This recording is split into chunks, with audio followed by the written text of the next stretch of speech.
There is a stretch of time in the history of one of the world's most storied islands where something deeply strange happened. Not a war that erased everything. Not a single plague that swept through and left silence behind. Something stranger, quieter, and more unsettling than either of those. For roughly 4 centuries, Ireland essentially vanished from the written record. Monks who had been obsessively cataloguing kings, battles, saints, and cattle raids, monks who wrote down everything, simply stopped. The annals go quiet, the genealogies run cold, the manuscripts dry up. And when the record picks back up again on the other side of that silence, the Ireland that appears looks different, speaks differently, believes different things, buries its dead differently.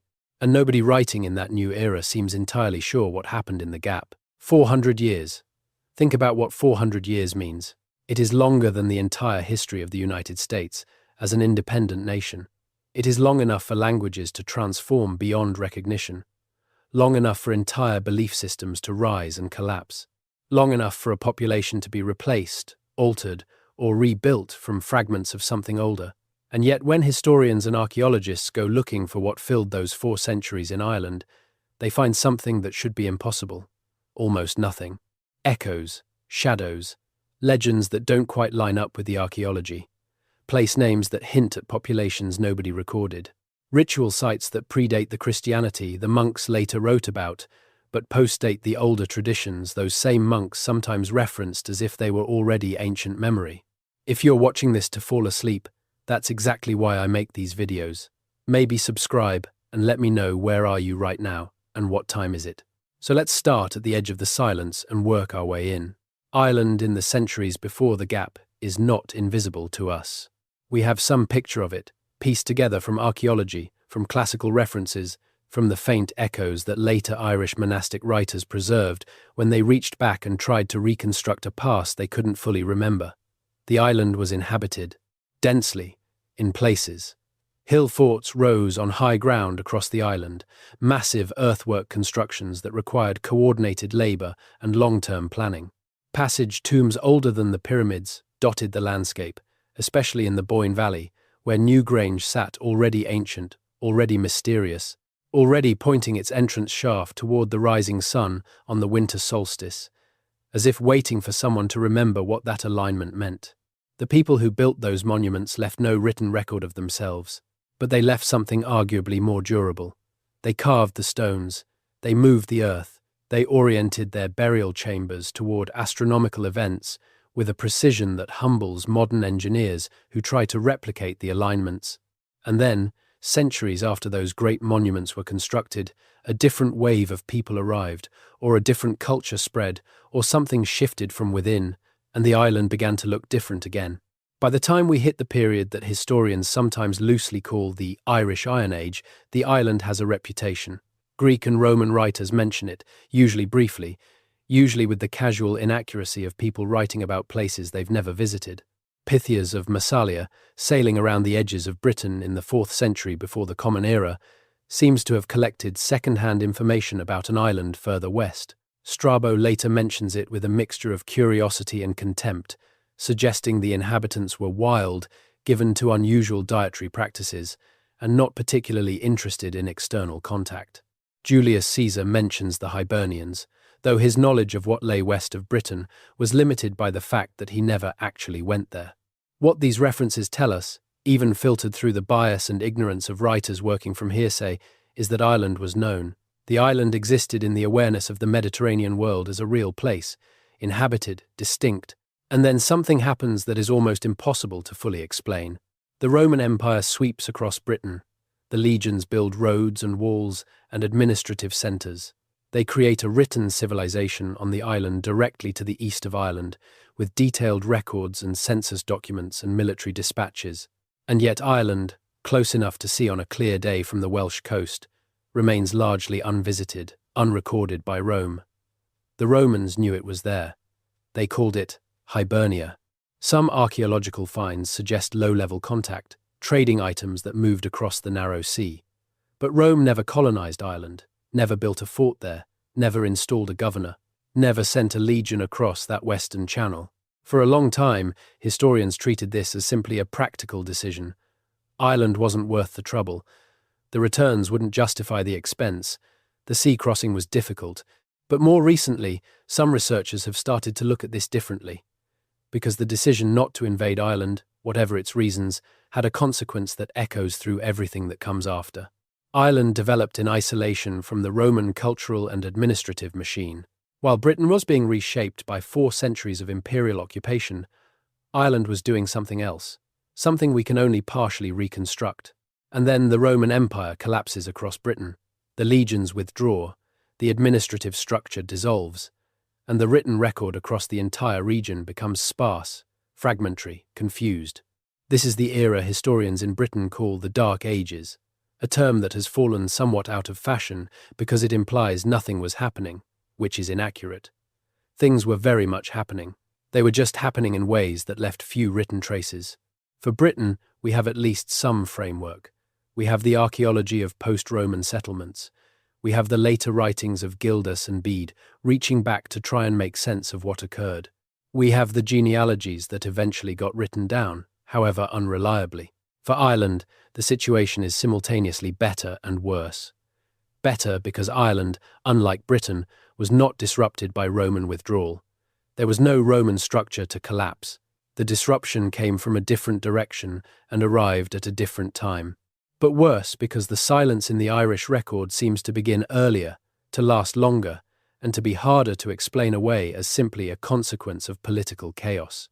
The traditional Irish annals, when they exist and when they cover early periods, are compiled documents. They were written down by monastic scribes in the early medieval period, reaching back and trying to organize a past that was already partially legendary. The Annals of the Four Masters, the Annals of Ulster, the Annals of Innisfallen, these are extraordinary documents, painstakingly assembled, preserving materials that might otherwise have been lost entirely.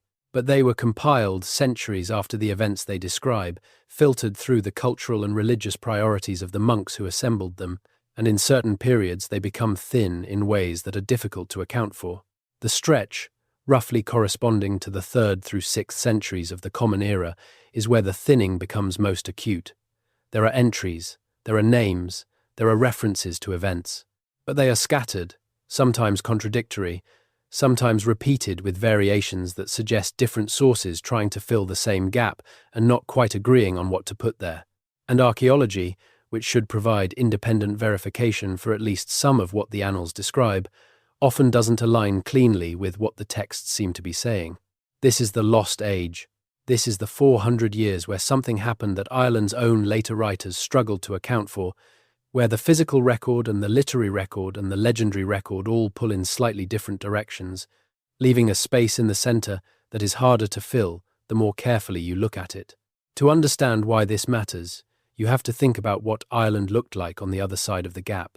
Because the Ireland that emerges in the 7th century, the Ireland of the great monastic centers, of Columba and Columbanus, of illuminated manuscripts and extraordinary metalwork, and a Christian culture that would eventually light a candle across a darkened Europe, that Ireland seems to have come from somewhere. It has a sophistication that doesn't simply appear out of nowhere. It has traditions, techniques, organizational structures, a relationship to learning and to the preservation of knowledge that runs deep. Where did those things come from? What was Ireland doing during those centuries when the record is thin? The easy answer, and the one that was dominant for a long time, is that Christianity arrived and the monks started writing things down, and so we simply have no records of the pre-Christian period because nobody was writing records. But this explanation, satisfying as it sounds, starts to fall apart when you push on it, because we have other non-literate cultures from the same period where the archaeology is rich enough to tell us quite a lot about what was going on. And in Ireland, even the archaeology of the Gap period is strange. There are things in the ground that don't quite fit the story the texts are telling. There are sites that were being used during the Gap period that were being used in ways nobody can quite explain. There are ritual continuities that suggest the population was doing something consistent and deliberate even when no one was writing it down. And there are discontinuities, breaks in the material record, changes in burial practice and settlement pattern and artifact type that suggest something disrupted whatever was happening and that something is not well explained by the surviving sources. So let's go deeper. The Irish Annals, compiled and organized centuries after the fact, include a section dealing with what they call the prehistoric and legendary kings of Ireland. This section draws on material that was already old when the monks wrote it down, stories and genealogies and mythological narratives that had been preserved in oral tradition and that the monastic writers carefully, if selectively, committed to vellum. This body of material is collectively known as the mythological cycle, and the Ulster cycle, and the Fenian cycle, and the historical cycles, and it constitutes one of the richest and strangest collections of early medieval literature anywhere in Europe. But here is the problem. When you try to use this material as history, as a guide to what was actually happening in Ireland during specific periods, it resists almost every attempt to pin it down chronologically. The stories take place in a timeless, heroic past that is simultaneously ancient and somehow present. Kings and warriors and supernatural beings interact in a world that seems to run parallel to historical time, rather than inside it. The scholars who have spent careers working with this material have developed sophisticated frameworks for thinking about what it preserves and how, but the consensus view is roughly this. The mythological material preserves real information about ancient Irish society, ancient ritual practice, ancient cosmology, but it preserves it in a form that has been so thoroughly transformed by centuries of oral transmission and later literary elaboration that extracting specific historical claims from it is extremely difficult. This matters for the lost age because one of the things the mythological material seems to preserve is memory of a period of catastrophic disruption. There are stories in the Irish tradition about waves of invasion, about populations being displaced or destroyed, about the land being emptied and refilled. The Lebor Gabala Eren, the Book of Invasions, is the most systematic attempt to organize this material. It describes a series of mythological invasions of Ireland, each one displacing or absorbing the previous inhabitants. Cessair, Partholon, Nemed, the Fir Bolg, the Tuatha De Danann, and finally the Milesians, who are the ancestors of the historical Irish people according to this framework. Historians and folklorists have wrestled with the Book of Invasions for centuries. Some have seen it as pure myth with no historical core. Others have seen it as a garbled but real memory of actual population movements, with the mythological wrapping added later to make sense of what was a genuinely confusing history. The most interesting work in recent decades has tried to correlate the invasion cycles with what archaeology is revealing about actual population movements in prehistoric Ireland, and some of those correlations are striking enough to demand attention. We know from genetic and archaeological evidence that Ireland experienced at least one dramatic population replacement in the Neolithic period. The arrival of farming peoples around 4,000 years before the Common Era appears to have been associated with a near-total replacement of the previous hunter-gatherer population. The genomes of the people who built the great megalithic monuments were largely replaced by the genomes of incoming agricultural populations. This is visible in ancient DNA. It happened. And it happened on a scale that suggests something genuinely dramatic, not a simple cultural diffusion, not a peaceful mixing, but a replacement so thorough that the previous population's genetic signature became a minor trace element in the island's subsequent population. Could this be what the Book of Invasions is remembering? Could the succession of mythological invaders be a very long-distance echo of these prehistoric disruptions? Some researchers think so. But even if they're right, that doesn't explain what happened during the gap period, the 400 years of thinning records. Because the genetic disruptions the Book of Invasions might be remembering happened thousands of years before the gap. Whatever filled the gap was something else. And there are hints, strange, fragmentary, tantalizing hints, that during the gap period, something was again changing dramatically in Ireland. The hints come from several directions at once. Let's talk about the archaeology first, because it is less easy to dismiss than the legendary material. The hill fort tradition in Ireland, those massive earthwork enclosures on elevated ground, reaches its peak in what we might loosely call the Late Bronze Age and Early Iron Age. Sites like Navan Fort in Armagh, which the annals identify as Emain Masha, the legendary capital of Ulster, are extraordinary constructions. The earthwork at Navan encloses roughly 12 acres. The archaeology inside it is strange. There is evidence of long occupation, of feasting, of ritual activity spread across centuries. And then, at a specific moment, around the 2nd century before the Common Era, something very deliberate and very strange happens. A massive wooden structure was built at the center of the enclosure. It was circular, with a central post and concentric rings of timber radiating outward, covering an area of approximately 40 meters in diameter. It was an enormous construction, requiring sophisticated engineering and substantial resources. And then, almost immediately after it was built, it was deliberately filled with limestone rocks and burned. The whole structure, carefully constructed, was intentionally destroyed. The limestone was piled in, the timbers were set alight, and the resulting mound was sealed. It has sat there, largely intact, ever since. What does that mean? The destruction was clearly ritualized. This was not a building that burned down by accident or that was demolished because it was no longer needed. It was created specifically to be destroyed. The act of construction and the act of destruction were part of a single intentional sequence. But what sequence? What ritual required the building and burning of a 40-meter circular wooden structure? And who performed it? And why at this particular moment? Navan Fort is not the only site where this kind of evidence appears. Across Ireland, the archaeological record of the Gap period shows evidence of ritual activity that is elaborate, deliberate, and difficult to interpret using the frameworks that later Irish texts provide. There are deposits of high-status metalwork in lakes and rivers, objects that appear to have been placed there intentionally as offerings, not lost, not discarded, but given to the water. There are sites where bones of animals and occasionally humans were carefully arranged in ways that suggest very specific ritual purposes. There are places where the same location was used for apparently ritual purposes across centuries, with each generation of users leaving their own material but returning to the same spot, as if something about the place itself was important, regardless of who was using it. This kind of evidence points to a religious and ritual tradition that was active, coherent, and apparently continuous across the Gap period. But the problem is that the later Irish texts, written by Christian monks, were not especially interested in preserving detailed descriptions of pre-Christian ritual practice. They preserved the mythology, yes. They preserved the stories of gods and heroes.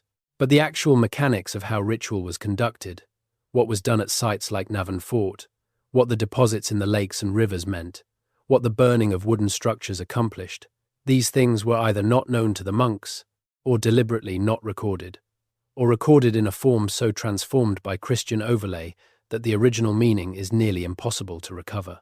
So, we are left with a ritual landscape that was clearly active during the Gap period, that clearly mattered to the people using it, and that we cannot fully interpret because the people who might have explained it were either not writing, or writing in ways we have not found, or writing things that were later destroyed or transformed. Now let's talk about what was happening to Ireland's neighbours during the Gap period, because that context matters enormously. The Roman Empire was at its height in Britain for the first 2 centuries of the Common Era. Roman legions had pushed as far north as Scotland, though they eventually pulled back behind Hadrian's Wall and later the Antonine Wall further north. Roman Britain was a colonial society with an administrative apparatus, a road network, towns, markets, a merchant class, and an educated elite who wrote in Latin and corresponded with the wider imperial world.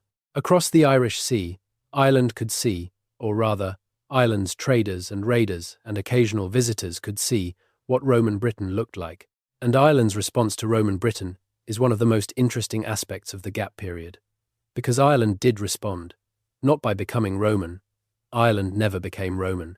But the contact with Roman Britain during this period left traces in the Irish archaeological record that are clear enough to follow. Roman coins and Roman artifacts appear in Irish archaeological contexts, not in huge quantities, but consistently enough to establish that trade and contact were real. Some scholars have argued that Roman goods were reaching Ireland through exchange networks that the Romans themselves were not directly controlling, filtering across through British intermediaries. But there is a more dramatic side to the relationship.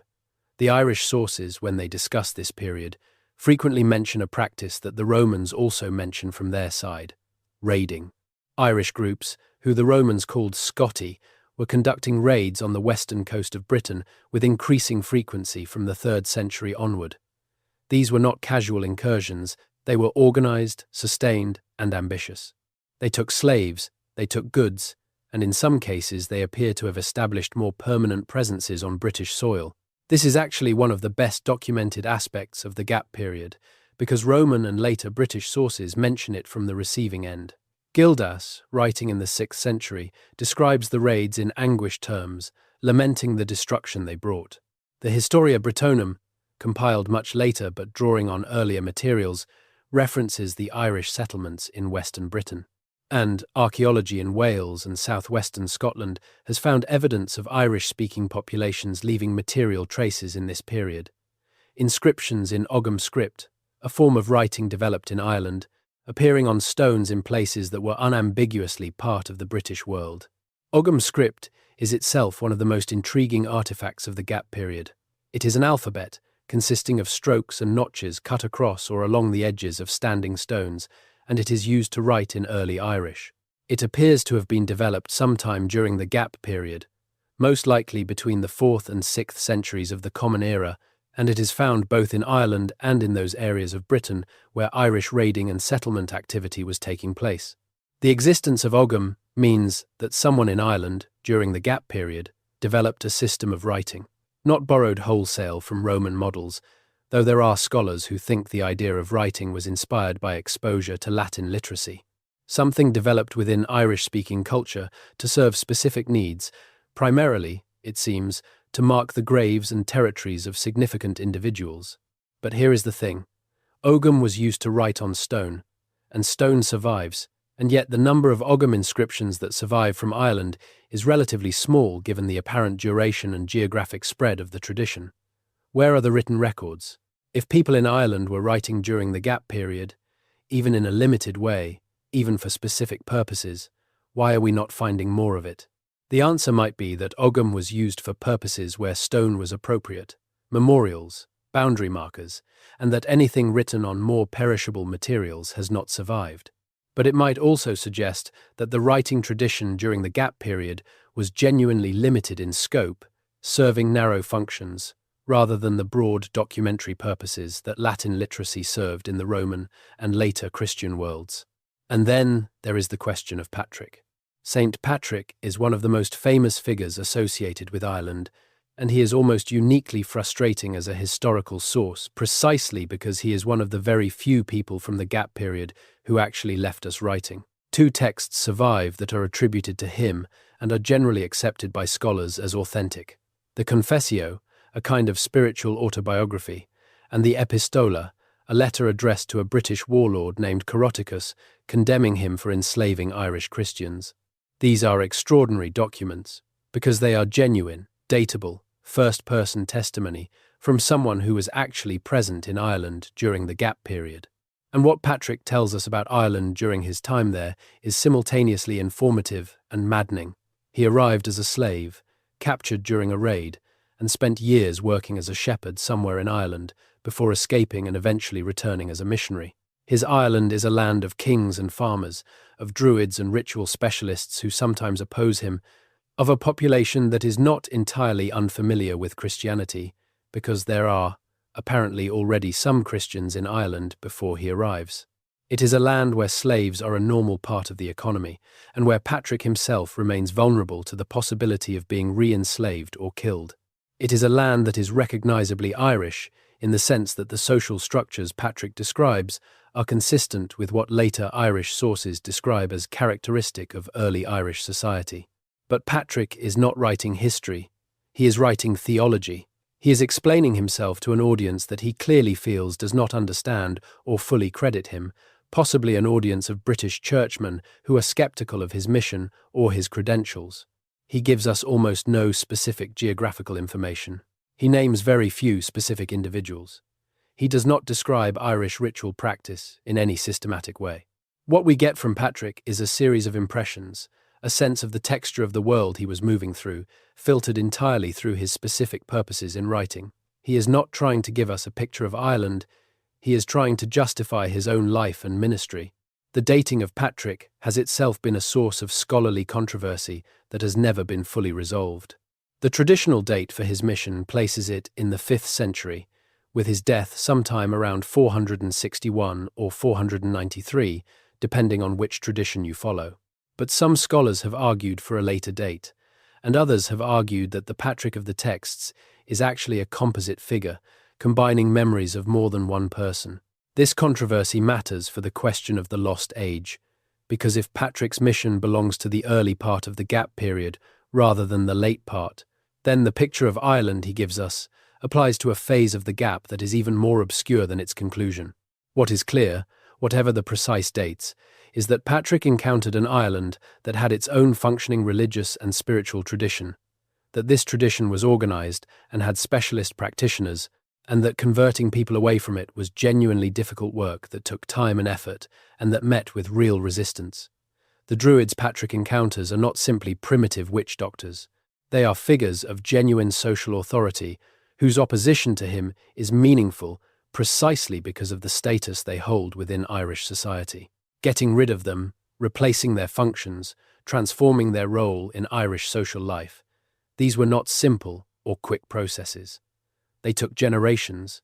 This is where the story of the lost age connects to one of the most fascinating and least discussed aspects of Irish history, the process by which Christianity actually took root in Ireland. The traditional narrative, the one that has dominated popular understanding for centuries, goes something like this. Patrick arrives. Patrick preaches. Patrick converts the High King. The High King's conversion ripples down through the social hierarchy. The monasteries are founded. The Druids fade away. Ireland becomes Christian. End of story.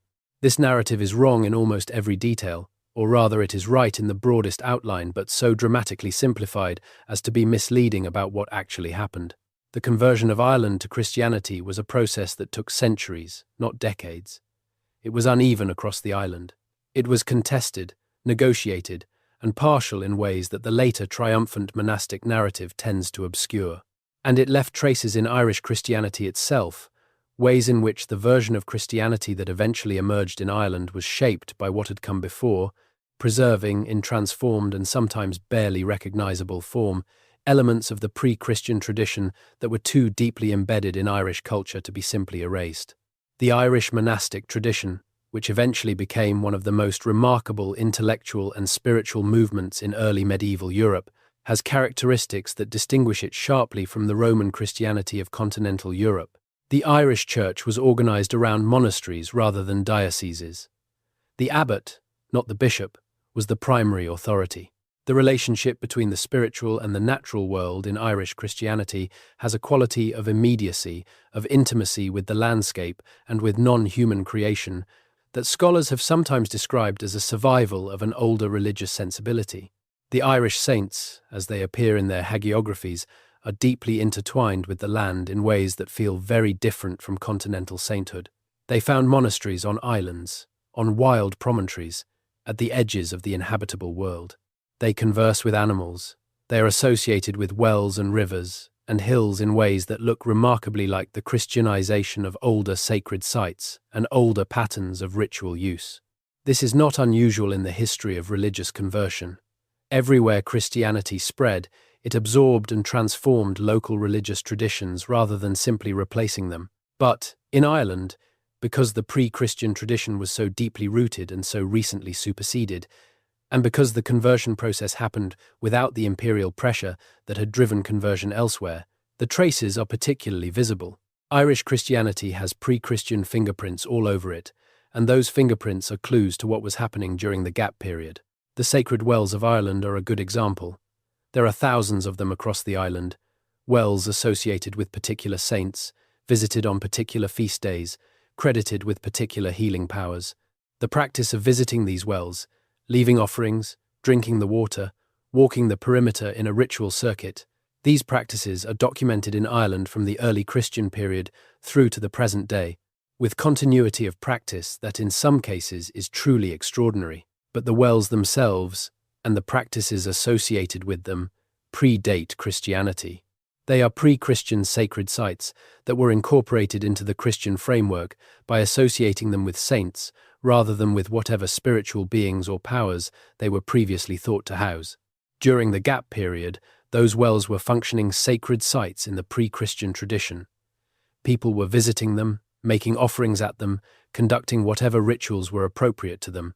And then, gradually, The framework around those practices changed, while the practices themselves largely continued. The saint replaced the unnamed spirit or divinity. The Christian prayers replaced whatever words had been spoken before. But the well remained the well, the water remained the water, and the human need that the well answered remained the same. This is what the lost age looks like from the inside, if we can speculate for a moment about what it meant to the people living through it. It was not, for most of its duration, experienced as a lost age at all. It was experienced as ordinary life. People farmed and raised children and conducted their rituals and told their stories and traded and raided and built and were born and died, the same as in any other period. What made it a lost age from our perspective is not that nothing was happening, but that the mechanisms by which things get recorded and transmitted were in a particular configuration that left fewer traces than we would like. Let's talk about the physical landscape of the gap period in more detail, because the land itself holds evidence that the texts cannot provide. Ireland's ring forts are one of the most distinctive features of the Irish archaeological landscape. There are somewhere between 30,000 and 50,000 of them across the island, circular enclosures of varying sizes defined by earthen banks and ditches or by stone walls. They occur in concentrations that map onto what was productive agricultural land, and they are most commonly interpreted as homestead enclosures for individual family units, defensive or semi-defensive structures that enclosed a dwelling and associated agricultural buildings. The dating of ring forts has been the subject of sustained research, and the picture that has emerged is fascinating. While ring forts were certainly being built and occupied well into the Christian period, many of them appear to have originated during the Gap period or even earlier.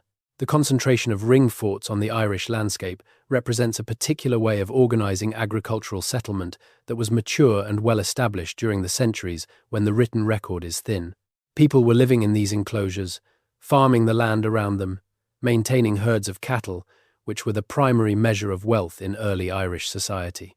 They were doing the ordinary things that ordinary people do, and they were doing them within a social framework that the later texts suggest was organized around hierarchies of clientship and obligation, with free farmers owing service and tribute to nobles, who in turn owed service and tribute upward through the social hierarchy to kings. This framework, the early Irish tuath system, with its complex gradations of legal status and its cattle-based economy, is one of the most intensively studied aspects of early Irish society.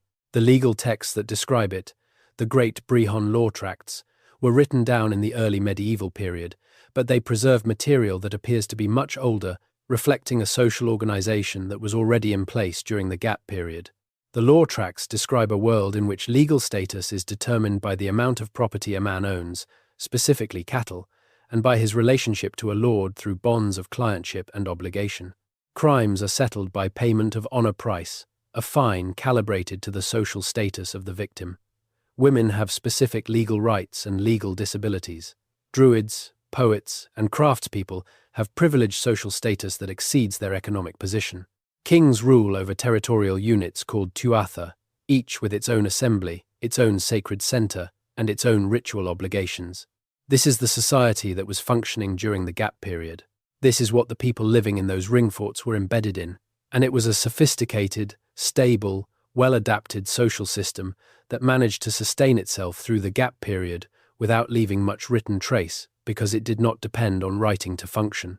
The Druids are the most interesting element of this system from the perspective of the Lost Age, because they are the people who managed the knowledge traditions, maintained the ritual life, and provided the intellectual and spiritual framework within which the society operated. And the Druids are also the people who are most thoroughly obscured from us by the nature of the sources that survive. What do we know about Irish Druids? Less than we would like, and considerably less than popular culture suggests. The word Druid appears in Irish sources, but the role it describes seems to have overlapped with several other categories of specialist: the Philid, the poet-seers who maintained genealogies and histories in oral form, the Britham or judge who applied the law, and various categories of ritual specialist whose functions are not always clearly distinguished in the surviving texts. The later texts tend to present Druids primarily as opponents of Christianity, as people who wielded magical power in opposition to the power of the saints. This framing tells us something about how the Christian writers understood them, but probably distorts the actual range of functions they served. What seems clear is that the Druidic tradition, or rather the complex of roles and functions that we label with that term, was the mechanism by which knowledge was transmitted and maintained in pre-Christian Ireland. This was an oral tradition. It depended on memory, on the formal training of specialists who spent years mastering enormous quantities of material, and on the social structures that supported and protected those specialists. The Fylid, the poet-seers, are the best documented of these specialist roles because the Christian monasteries eventually developed a relationship with them, absorbing some of their functions and preserving some of their material in written form. The genealogies that survive from early Irish sources are in part the product of this accommodation between the monastic tradition and the Phylidic tradition. But the oral tradition as a whole was vulnerable in ways that the written tradition was not. It could not survive the death of its practitioners without being passed on. And if, during the gap period, something disrupted the social structures that supported those practitioners, plague, famine, war, political collapse, or any combination of these, then portions of what they knew could be lost permanently, not all at once, not catastrophically in a single generation, but eroded, generation by generation, as fewer specialists were trained, as the demand for their services diminished, as the social framework within which their role was meaningful changed around them. Now we have to talk about the plague, because no discussion of the gap period in Ireland is complete without it. In the 6th century, the Justinianic plague swept through the Mediterranean world and into northern Europe. This was a genuine pandemic, caused by Yersinia pestis, the same bacterium responsible for the later Black Death, and it was devastating in ways that the surviving sources only partially capture. In the Eastern Mediterranean, where Byzantine chroniclers documented it with some care, the mortality figures they give are almost certainly exaggerated, but the underlying reality they reflect is genuine. This was a disease event on a scale that disrupted entire economies, depopulated regions, and reshaped political structures. The plague reached Britain. The later Welsh tradition has memories of it, and some scholars have identified references to epidemic mortality in the Welsh triads and in the later Arthurian tradition. Whether it reached Ireland with the same force is debated. The annals mention epidemics in the 6th century, and the term buide chunail, the yellow plague, appears in some later sources describing a devastating epidemic. But the precise relationship between these Irish references and the Justinianic plague is contested, and the evidence is not conclusive. What is less debated is that some form of epidemic disease affected Ireland during the gap period, most likely in the 6th century, and that the impact was significant. The annals, even in their thin form, mention deaths from pestilence. Later, tradition preserves memories of monasteries being emptied, of populations being reduced, of the social fabric being disrupted. And the timing is suggestive. The period of maximum epidemic impact in Ireland, if the 6th century evidence is read as reflecting a genuine plague event, corresponds to a phase of the gap period when the written record is most sparse. Plague would explain several things that are otherwise puzzling. It would explain why the written record is thin without requiring us to posit that nothing of significance was happening.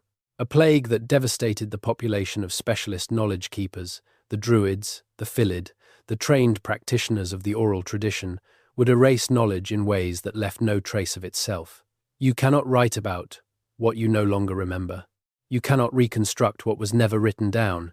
If the gap period included a phase of severe epidemic mortality that was concentrated in the classes of people responsible for maintaining knowledge traditions, the resulting loss would be exactly the kind of loss we seem to be looking at, a loss not of events but of context, not of names but of the meanings behind the names. But plague alone is not a sufficient explanation because the gap period is longer than any single epidemic. It spans a range of time that encompasses multiple generations, multiple political upheavals, multiple shifts in the international context. Something sustained the thinness of the record across those centuries, and it is not a single catastrophic event, but a structural condition of how information was being generated, stored, and transmitted. There is another dimension to this story that tends to get less attention than it deserves, and that is the role of the sea. Ireland is an island, this is obvious, but its implications for the gap period are profound. The sea was not, in the early medieval period, a barrier in the way we sometimes instinctively imagine. It was a highway. The western Atlantic coast of Europe, from Iberia through France, along the coast of Britain, around Ireland, and up into Scandinavia, was connected by sea routes that were ancient, well-established, and regularly travelled. The movement of goods, people, and ideas along these routes in the prehistoric and early historical period was more extensive and more rapid than land-based diffusion through the continental interior. This means that Ireland during the gap period was not isolated. It was connected, at least intermittently, to a broader Atlantic world. Goods were moving, people were moving, ideas were moving.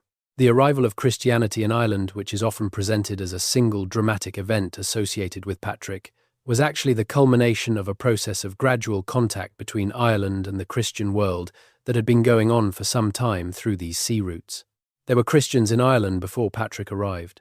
The sources suggest this strongly, and the archaeology of Irish contact with Roman Britain during the gap period supports the idea that cultural and religious influences were filtering through alongside goods and people. The sea routes also explain the remarkable geographical spread of certain aspects of Irish culture during and after the gap period. Irish raiding and settlement activity along the western coast of Britain is one manifestation of this, but there is also the extraordinary tradition of Irish peregrination, of monks sailing out into the Atlantic in small boats, founding monasteries on remote islands, and eventually reaching Iceland and possibly North America centuries before the Norse expeditions that are better documented. This tradition does not emerge suddenly from nowhere in the 7th century. It is rooted in an earlier relationship with the sea, a tradition of movement across the water that was already established during the gap period. The Aran Islands, at the mouth of Galway Bay, are a fascinating case study here. These limestone islands, dramatically exposed to the full force of the Atlantic, carry pre-Christian enclosures of extraordinary construction. Dún Ong Hasa, on Ynys Mor, is one of the most dramatic prehistoric monuments in Western Europe, a massive stone fort perched at the edge of a 100-metre cliff over the Atlantic. Its construction required enormous resources and sophisticated organizational capacity. It was clearly a site of great importance to whoever built it, and it was being maintained and used during the gap period, alongside what appears to be ritual activity that predates its Christian-era interpretation. The Aran Islands later became famous as the location of early Irish monasteries, and the tradition of monastic foundation on remote Atlantic islands is one of the defining characteristics of early Irish Christianity. But the islands were already inhabited, already sacred, already embedded in networks of meaning, before the monks arrived. The monks were following a pattern that was already established, choosing locations that were already significant, adding their Christian layer to a landscape already thick with older meanings. Let's take a moment to think about oral tradition, because the whole problem of the lost age is fundamentally a problem of how information gets transmitted across time. Modern literate cultures have a tendency to underestimate the capacity of oral traditions to preserve accurate information across long periods. We have inherited a set of assumptions about oral tradition, shaped partly by Romantic-era ideas and partly by legitimate observations about how stories change in transmission, that frames oral tradition as inherently unstable, inherently prone to distortion and embellishment, inherently less reliable than written record. These assumptions are not entirely wrong, but they are not entirely right either, and they tend to cause us to underestimate what oral tradition can do. The research on oral tradition in the second half of the 20th century, drawing on fieldwork with living oral cultures and on the close analysis of oral texts from cultures where both oral and written versions survive, has painted a considerably more nuanced picture. Oral tradition is not simply imprecise memory. It is a sophisticated technology of information storage and retrieval, with its own conventions and constraints that serve to stabilize certain kinds of information while allowing other kinds to change. Poetry and song, which provide rhythmic and acoustic constraints on the text, are more resistant to change than prose. Genealogies and legal texts, which serve functions that depend on their accurate transmission, tend to be transmitted with considerable accuracy. Mythological narratives, which carry cultural meanings that can be updated to reflect changing circumstances, tend to change more freely, with the narrative structure remaining stable while the specific content is updated. In early Irish culture, the Fillid, the poet-seers, were trained in an intensive apprenticeship system that reportedly required years of study. They memorized enormous quantities of material, learning hundreds or thousands of poems, genealogies, legal precedents, mythological narratives. They were trained in the techniques of oral composition that allowed them to generate new material in the appropriate forms, and they were protected by law and custom because the knowledge they carried was socially valuable. A king who offended a file could be subjected to a satire that would damage his reputation and undermine his authority. The fear of that satire was a genuine mechanism of social control. During the gap period, this system was functioning. The Philid were active. Knowledge was being maintained and transmitted through the oral tradition in ways that were sophisticated and reliable within their own terms. And when the monastic tradition eventually developed in Ireland, it did not replace the Philidic tradition outright. It existed alongside it, initially in tension and eventually in a complex relationship of mutual accommodation. Many of the great early Irish monasteries had both monks and Philid in their orbit, and the written tradition of early Irish literature is the product of this interaction, with monastic scholars writing down material that had been maintained in the oral tradition of the file. But something went wrong somewhere in the gap period, or several things went wrong at several points, and some of what the oral tradition carried was lost. The genealogies from the gap period are unusually compressed. The annals for the gap period contain unusual patterns of repetition and contradiction that suggest different sources trying to fill the same stretch of time with different materials. The legendary and mythological material that is supposedly set in the gap period has a quality of vagueness and displacement that distinguishes it from the more grounded, more specific material that the tradition associates with both earlier and later periods. This pattern, compression in the genealogies, repetition and contradiction in the annals, vagueness in the legendary material, is exactly what you would expect if portions of the oral tradition had been disrupted during the gap period and later scholars were trying to reconstruct a continuous narrative from fragmentary and sometimes incompatible sources. The monks who compiled the annals were doing their best. They had access to whatever materials had survived the disruptions of the gap period, and they organized those materials as coherently as they could. But where the materials were thin, they could not invent what was not there. They filled the gaps as best they could, sometimes repeating variants that they could not confidently choose between, sometimes leaving entries so brief and bare that they seemed to mark the location of lost information rather than actually providing it. Let me take you somewhere specific, because abstract discussion of sources and archaeological patterns can make the lost age feel more abstract than it was. Let me take you to the hill of Tara. Tara is one of those places where the weight of the lost age is physically present in the landscape. It is a low hill in County Meath, in the central plain of Ireland, and from its summit you can see an extraordinary distance in every direction across the flat, rich farmland of the island's heartland. The physical position of the hill is part of its significance. It commands the landscape. It can be seen from a distance. It is elevated above the plain without being dramatically mountainous, accessible, and yet set apart. What is on the hill is one of the most complex assemblages of prehistoric and early historical monuments in Ireland. There are passage tombs from the Neolithic period, several thousand years old, embedded into the hill in ways that were clearly deliberate, placing the burials of the ancestors at a location that was already central to the land. There is the Lia Fáil, the Stone of Destiny, a standing stone with mythological associations that connect it to the inauguration of kings. There are earthwork enclosures, ditches, and banks that defined ceremonial spaces across centuries of use. There are earthworks that postdate the Neolithic, but predate the Christian period, reflecting use of the site through the Bronze Age and Iron Age. And there are traces of use from the early historical period, the Gap period, when Tara was functioning as what the tradition calls the seat of the High King of Ireland. The idea that Tara was the seat of a single High King of Ireland, who ruled the whole island, is now understood by historians to be a later construction, a retroactive claim that was used to legitimize particular dynasties by connecting their authority to an ancient and sacred site. The High Kingship as a real political institution was probably not what the later tradition describes.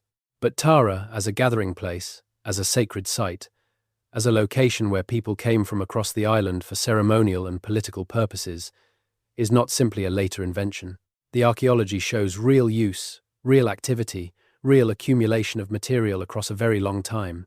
During the Gap period, Tara was being used. We know this partly from the archaeology and partly from the later texts, which, however unreliable as precise historical records, to preserve memory of ceremonies and gatherings that are set at Tara in the period the texts identify as the early historical era. The Oinach Tailtean, the great assembly held at the associated site of Tailta to the north, is one of the most frequently mentioned gatherings in the early Irish tradition. It was a seasonal fair, a market, a legal assembly, a games event combining athletic competition with the conduct of legal and political business. The tradition places its institution in the mythological past, but describes it as a continuing institution that was active in the historical period. These great assemblies, and there were several across Ireland, each associated with a particular location and a particular time of year, are one of the best preserved aspects of the social life of the Gap period. They do not depend on writing to function. They are oral events, physical events, events that leave traces in the landscape through the construction of assembly sites, and in the tradition through the stories and genealogies and legal precedents generated in the course of the gatherings. And they tell us something important about how Irish society was organized during the Gap period. It was not a society of isolated communities, each ignorant of the others. It was a society with mechanisms for large-scale gathering, for the negotiation of political relationships across wide areas, for the exchange of goods and information and cultural content across the island. What was discussed at those assemblies during the Gap period? What business was conducted? What stories were told? What disputes were settled? And what alliances were made? These are questions we cannot fully answer, but the existence of the assembly tradition gives us a framework for imagining the social life of the Gap period in terms more rich and more specific than a bare record of kings and battles would suggest. We need to talk about the cattle. In early Irish society, cattle were not simply livestock. They were currency, status marker, the primary medium through which wealth was expressed and transferred. The legal texts assign specific values to specific categories of cattle: compensation for injury, payment of tribute, dowry, and bride price. All of these are expressed in cattle or in relationships between the value of cattle and the value of other things. A man's legal status, his honor price, was determined significantly by the size of his cattle herd. A king's power was measured by his ability to demand cattle tribute from his clients and to give cattle as gifts to maintain the loyalty of his followers. This cattle-based economy was active and well-functioning during the Gap period.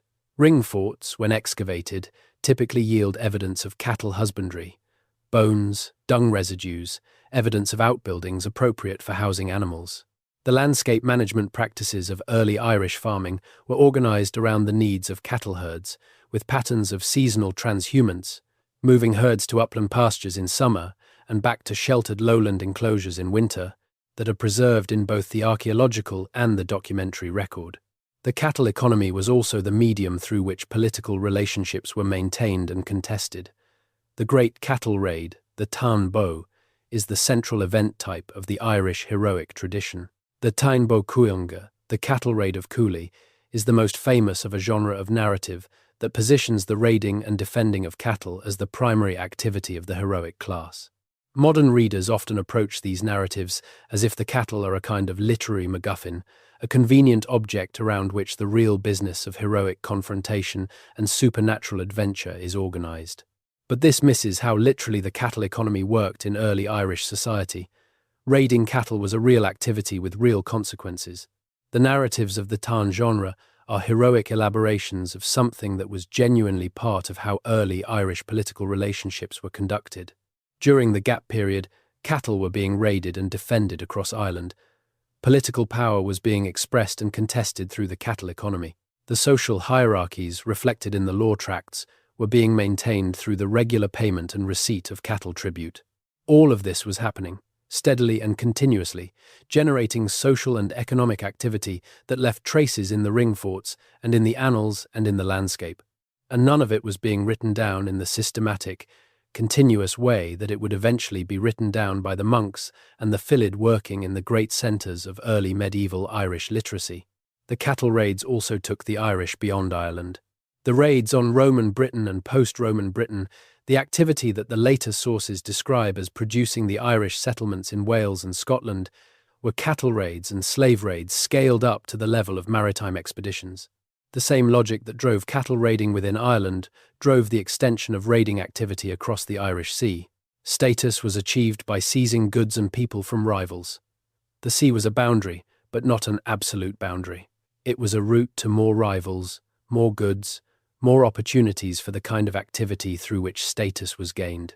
Patrick was taken in one of these raids.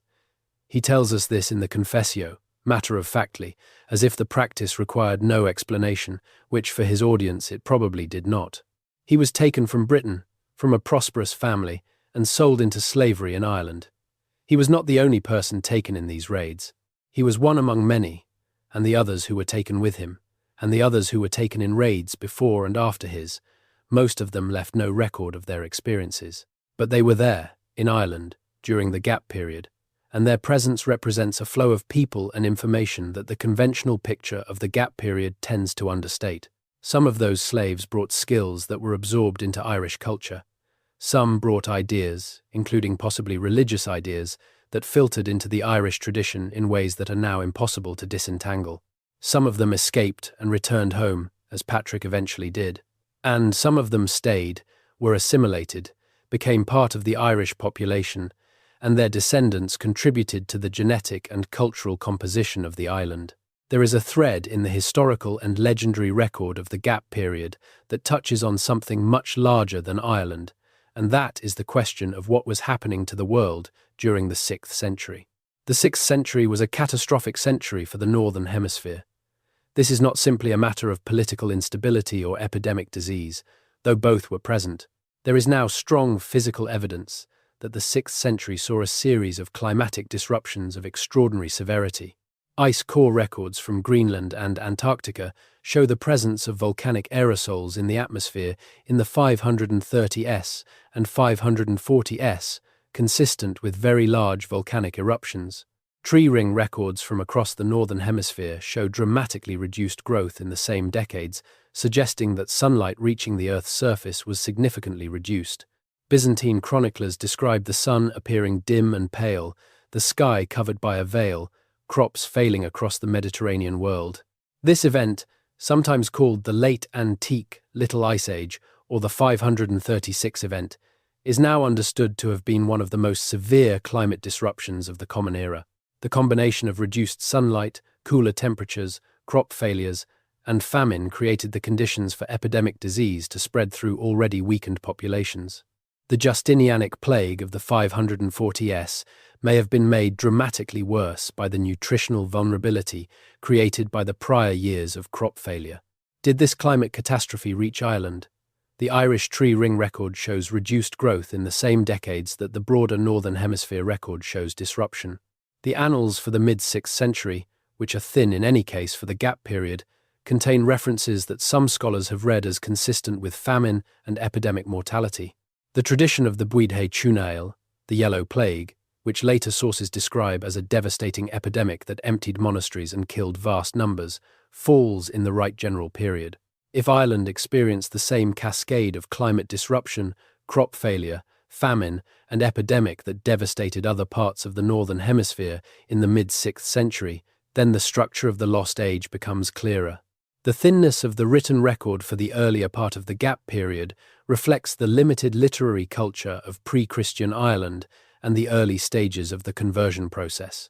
The catastrophic disruption in the mid-6th century represents a genuine demographic and social crisis that further reduced the population and the institutional capacity for knowledge preservation. And the recovery from that crisis, which is associated in the tradition with the flowering of the great monasteries in the late 6th and 7th centuries, represents not a break with what came before but a reconstruction, an effort to recover and preserve what had survived the preceding disruptions. This framework helps explain one of the most striking features of early Irish Christianity, its obsessive concern with preservation. The monks of early medieval Ireland copied manuscripts with extraordinary dedication, preserved texts from the classical world that would otherwise have been lost, created collections of legal and historical and mythological material that reflect a deep anxiety about the fragility of knowledge. The Book of Kells and the Lindisfarne Gospels and the great collections of Irish vernacular literature are not simply the products of religious devotion or aesthetic ambition, though they are those things as well. They are the products of a culture that had experienced the loss of knowledge, that understood concretely what it meant for information to disappear, and that was determined to ensure that what had survived would continue to survive. The Le Borna Uidre, the Book of the Dun Cow, is one of the oldest surviving manuscripts of Irish literature. It was compiled at the monastery of Clonmacnoise sometime around the year 1100, but the texts it contains are much older, drawn from earlier manuscripts that are now lost, and reflecting traditions that are older still. It contains versions of the Tainbo Cuailnge and other material from the Ulster cycle, as well as mythological material, voyage narratives, and a remarkable range of other texts. What is interesting about the Book of the Dun Cow from the perspective of the Lost Age is the evidence it provides of the transmission process. The scribe who compiled it was working with materials that were already old, already fragmented, already in need of recovery. He notes, in marginal comments, where he is uncertain about readings, where texts are defective, where he has had to reconstruct damaged or missing passages. The manuscript is in a very real sense a recovery project, an attempt to preserve and organize materials that had survived but that were at risk of further loss. This recovery work was happening because there had been losses. The scribes working at Clonmacnoise and at other great Irish monasteries in the early medieval period were not simply copying an unbroken tradition. They were recovering fragments of a tradition that had been disrupted and partially lost. And the disruptions they were recovering from included the disruptions of the gap period.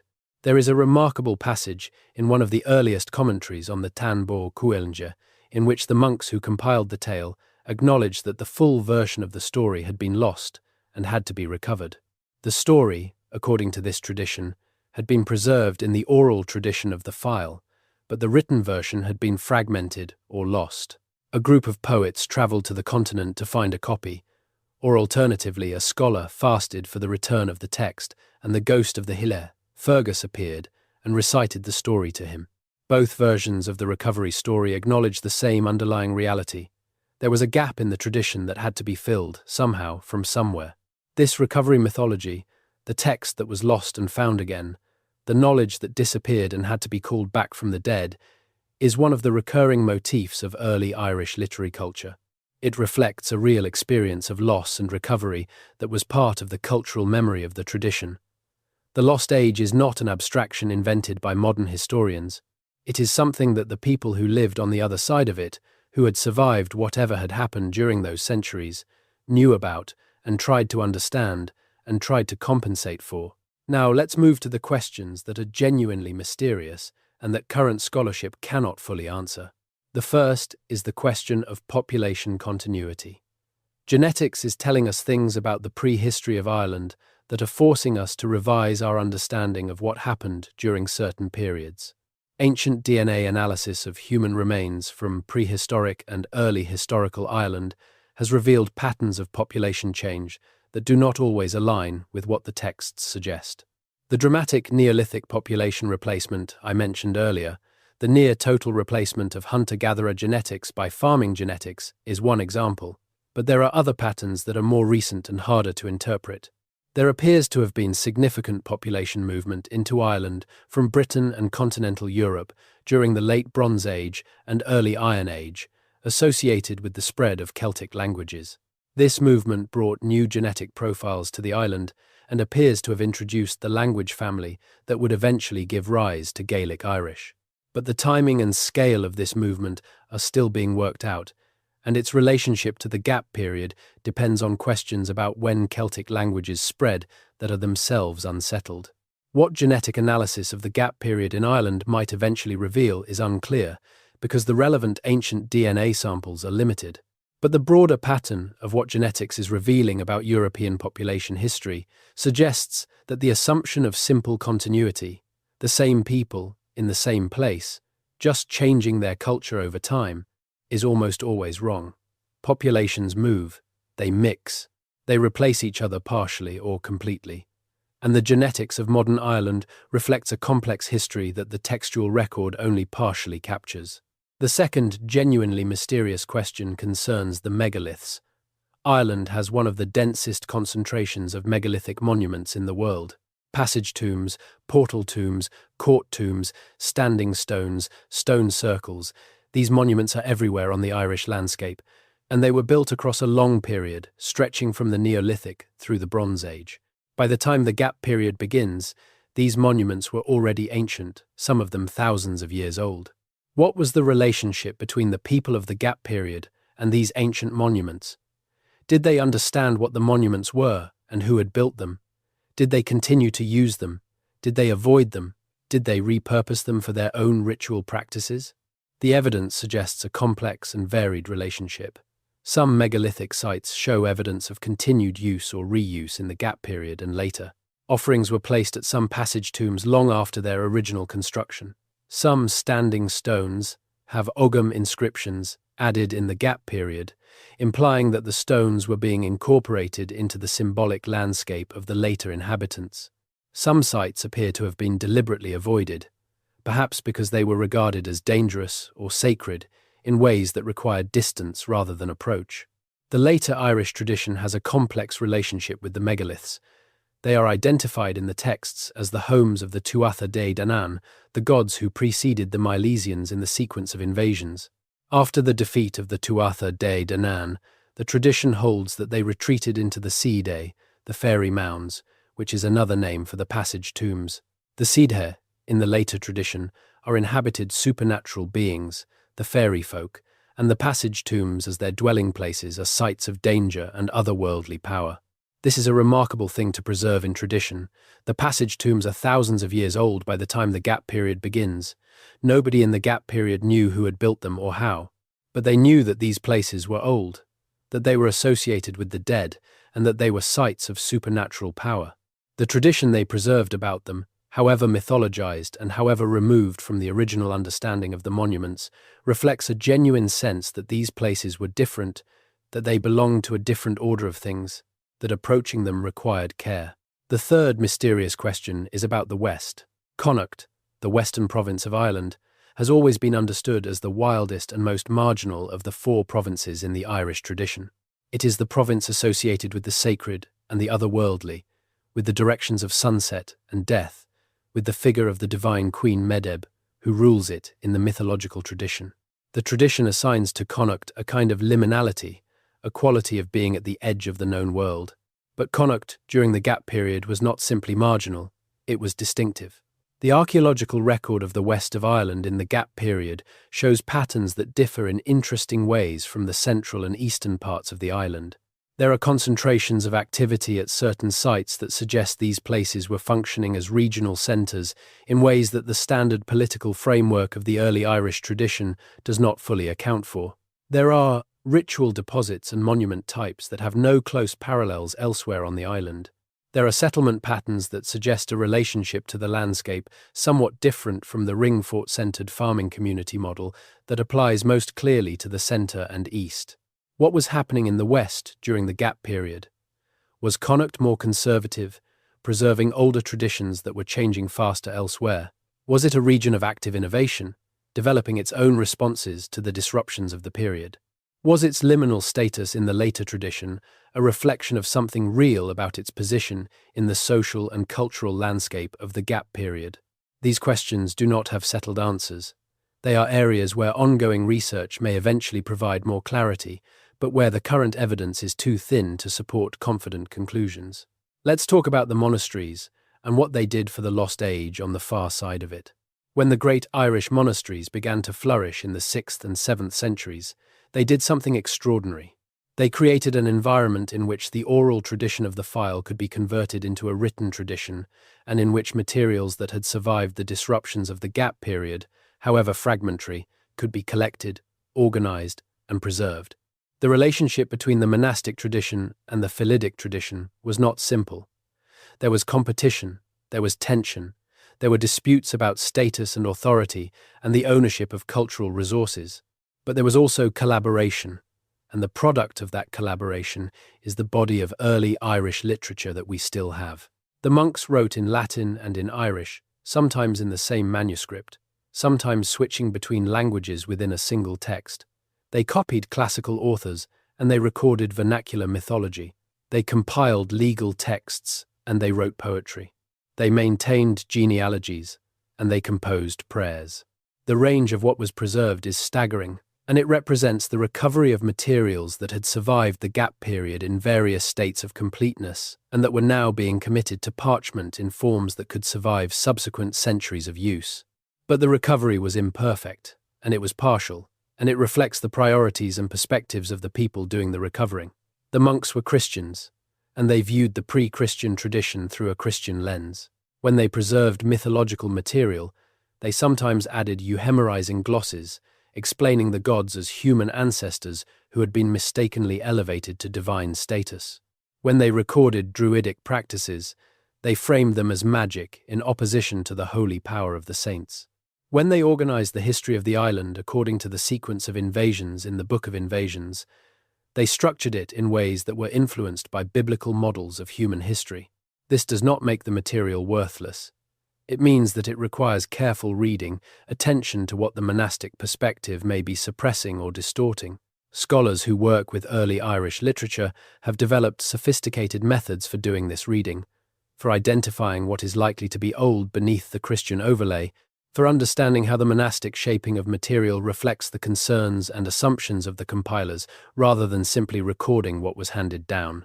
The result is that we can, with appropriate care and appropriate humility, extract from the early Irish literary tradition significant amounts of information about what was happening during the gap period, not as detailed as we would like, not as reliable as contemporary documentation would be, but real information, preserved through an extraordinary process of survival and recovery that allows us to partially reconstruct what would otherwise be a complete blank. One of the most interesting aspects of early Irish literary culture is its relationship to memory as a faculty and as a social obligation. In a culture without writing, or with limited writing serving limited purposes, memory is everything. The capacity to remember, accurately and extensively, is the most valued intellectual ability. The Philid were trained in techniques of memory that modern cognitive science would recognize as sophisticated mnemonic systems. Complex patterns of rhyme and alliteration and meter that provided hooks for the recovery of information, narrative structures that organized material in ways that made it easier to hold and retrieve, the association of information with specific places and times that tied knowledge to spatial and temporal landmarks in the way that modern memory athletes use the method of loci. The early Irish literary tradition is saturated with this culture of memory.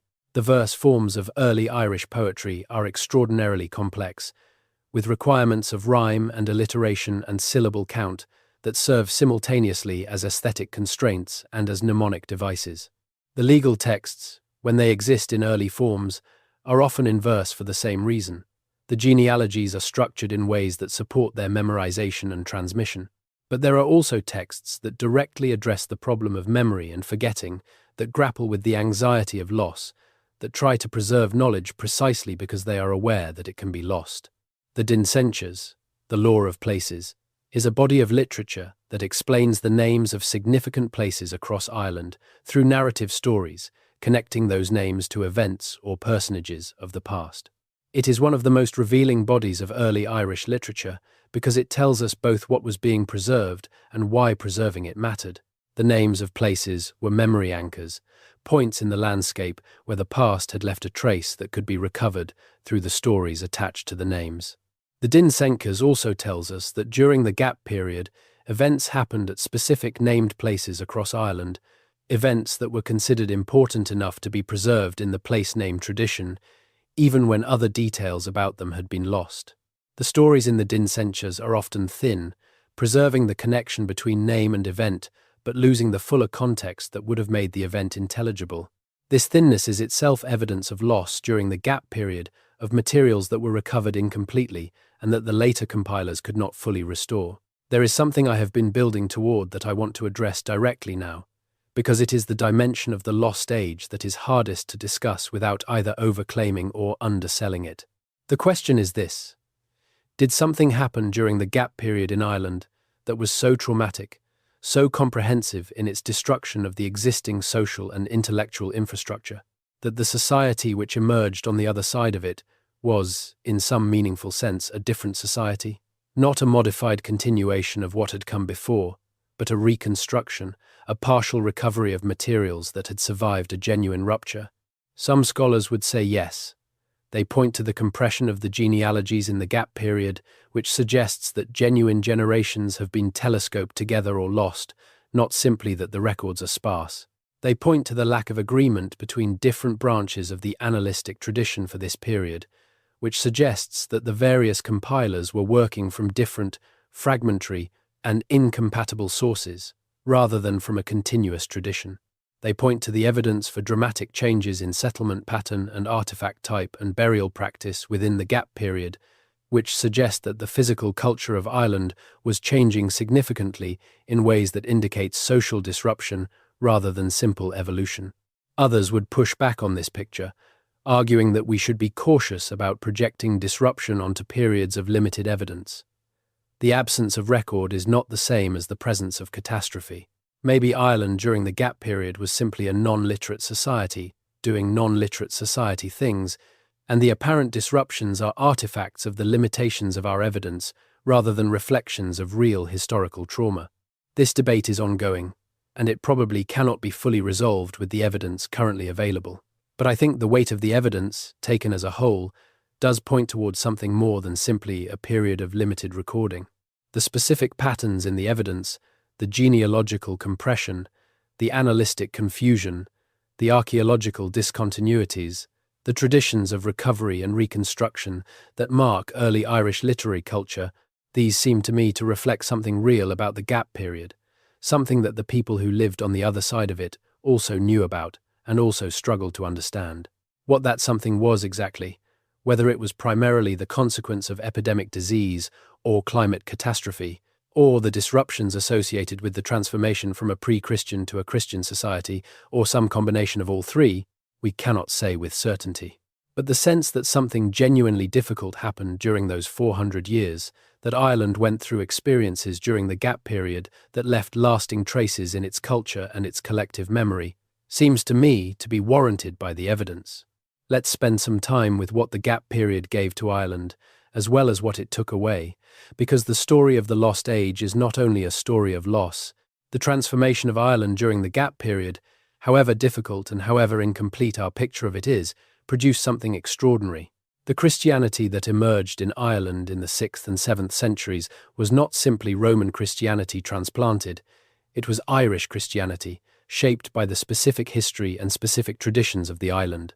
And Irish Christianity, in its early medieval form, was one of the most intellectually vibrant and culturally productive movements in Western history. The Irish monasteries became centres of learning at a time when learning in much of Western Europe was in crisis. The collapse of the Western Roman Empire had disrupted the institutional infrastructure through which classical learning had been preserved and transmitted. Libraries had been destroyed, schools had been abandoned, the administrative class that had provided the primary audience for Latin literature and the primary practitioners of Latin literary culture had been dispersed or killed. What survived was preserved in fragments, maintained in ecclesiastical institutions that were themselves often under pressure. In this context, the Irish monasteries functioned as a kind of intellectual lifeline. Irish monks copied manuscripts of classical authors that would otherwise have been lost. They created new scholarship, commentaries on the Bible and on classical texts that reflected a sophisticated engagement with the material. They established monasteries on the continent, in Britain, in northern Italy, in Switzerland, that became centres of learning in areas where the collapse of Roman institutional infrastructure had been most severe. The Book of Kells, created around 800 CE, probably in the monastery of Iona or one of its related houses, is the most famous product of this tradition, and it is extraordinary.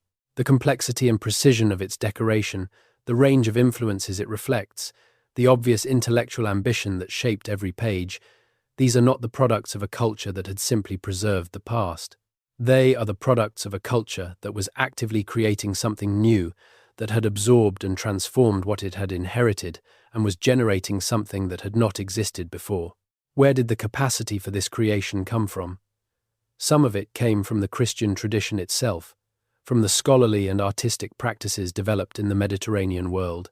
Some of it came from the cultural influence of Britain and the continent, with which Irish monasteries maintained active connections from an early stage. But some of it, I want to argue, came from what had been maintained during the gap period, the pre-Christian traditions of artistic excellence and intellectual rigour that the Irish Phylidic tradition represented.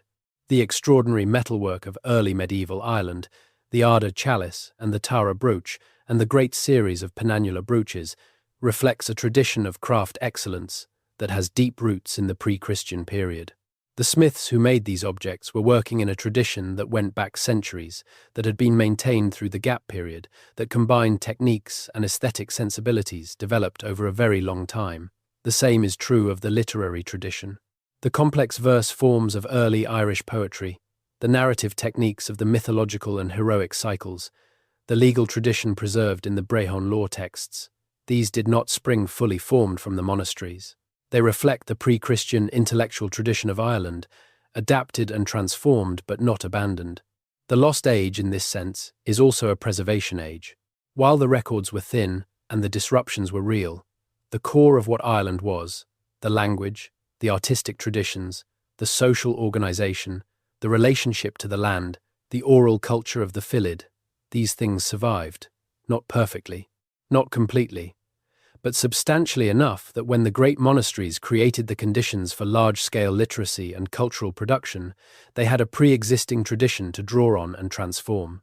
I want to take us briefly away from Ireland and into the broader Atlantic world of the gap period, because understanding the connections is essential to understanding what Ireland was and what it was becoming during those centuries.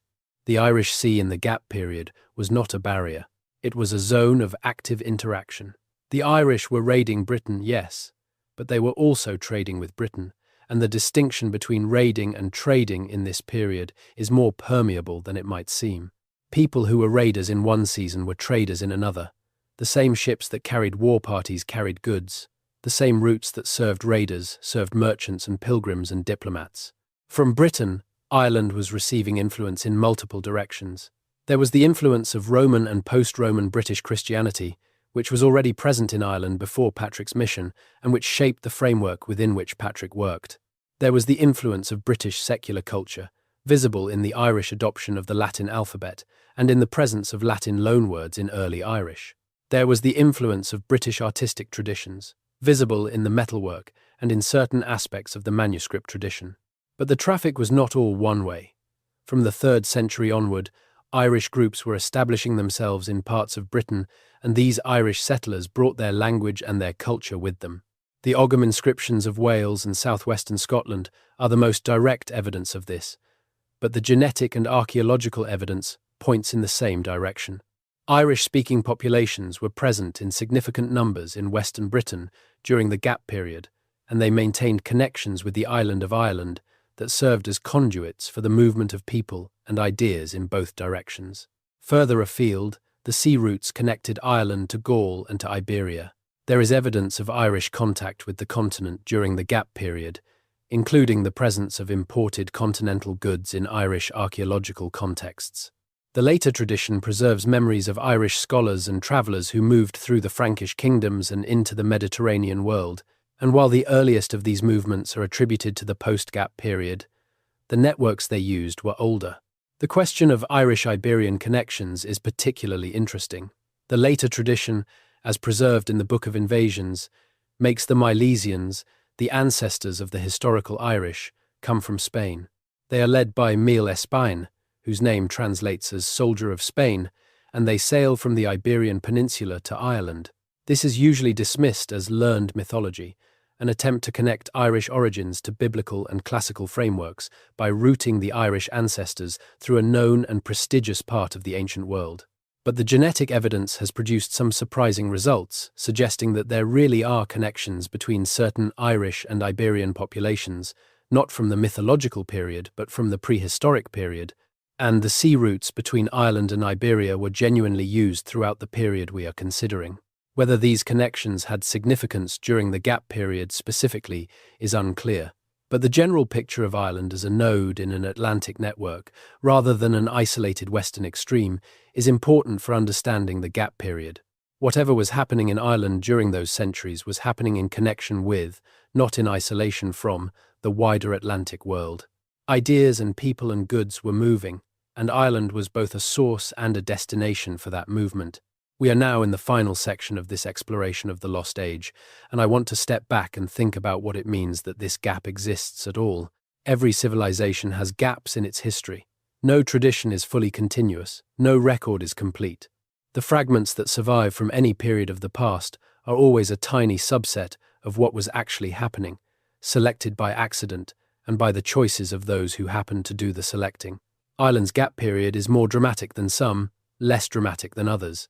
The question of why it matters, why it is worth the sustained attention we have been giving it, deserves an explicit answer.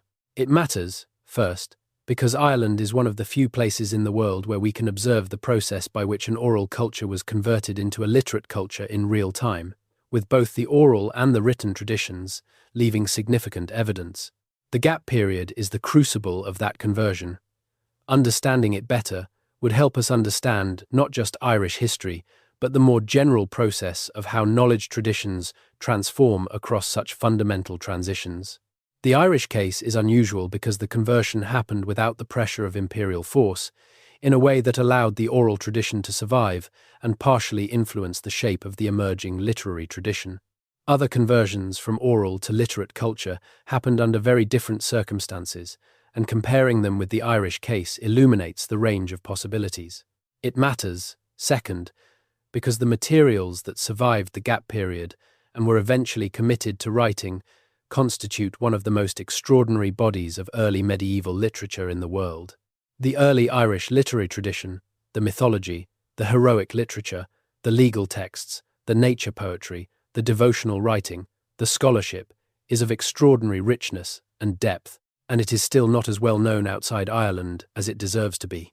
Understanding where it came from, what it preserves of an older tradition, how it relates to the gap period, and what survived through the gap period to eventually be written down, these are questions that illuminate the literature itself.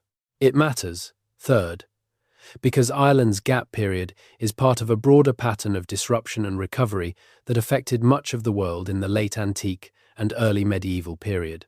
The collapse of Roman institutional structures, the Justinianic plague, the 6th century climate catastrophe, the political reorganization that followed these disruptions, these were global events with local expressions that shaped the history of much of the world. Understanding how Ireland specifically navigated the gap period is a contribution to understanding this broader historical moment. And it matters, finally, because of what it tells us about resilience, about how cultures survive catastrophe, about what is essential and what can be reconstructed, and what is genuinely lost. The people who lived through the gap period in Ireland did not know they were living through a lost age. They were just living. They were farming and raiding and conducting their rituals and telling their stories and bearing their children and burying their dead. They were maintaining, imperfectly and incompletely, the thread of a tradition that had been going on for thousands of years before them and that would go on for centuries after them. And they were doing it without writing it down, relying on the mechanisms of oral culture and social memory and physical practice to preserve what mattered. Some of what they preserved was eventually committed to writing, and we have it. Some of what they preserved was eventually lost, and we don't. The exact proportions we cannot determine. But the fact that so much survived, that the early Irish literary tradition is as rich as it is, that the physical landscape of Ireland still holds so many traces of the gap period, that the tradition of a living culture maintained its thread through 4 centuries of disruption and relative silence, that is extraordinary. It is a testament to the resilience of cultures and the durability of what human communities decide to remember. The Hill of Tara, which I described earlier, is a useful place to end because it holds all of these threads together. Tara was used in the Neolithic period, 5,000 years ago. It was used in the Bronze Age. It was used during the gap period, when the tradition says the High Kings of Ireland held assembly there, and when the archaeology shows real activity at the site. It was used in the early historical period, when the site's significance was becoming entangled with the political ambitions of competing dynasties.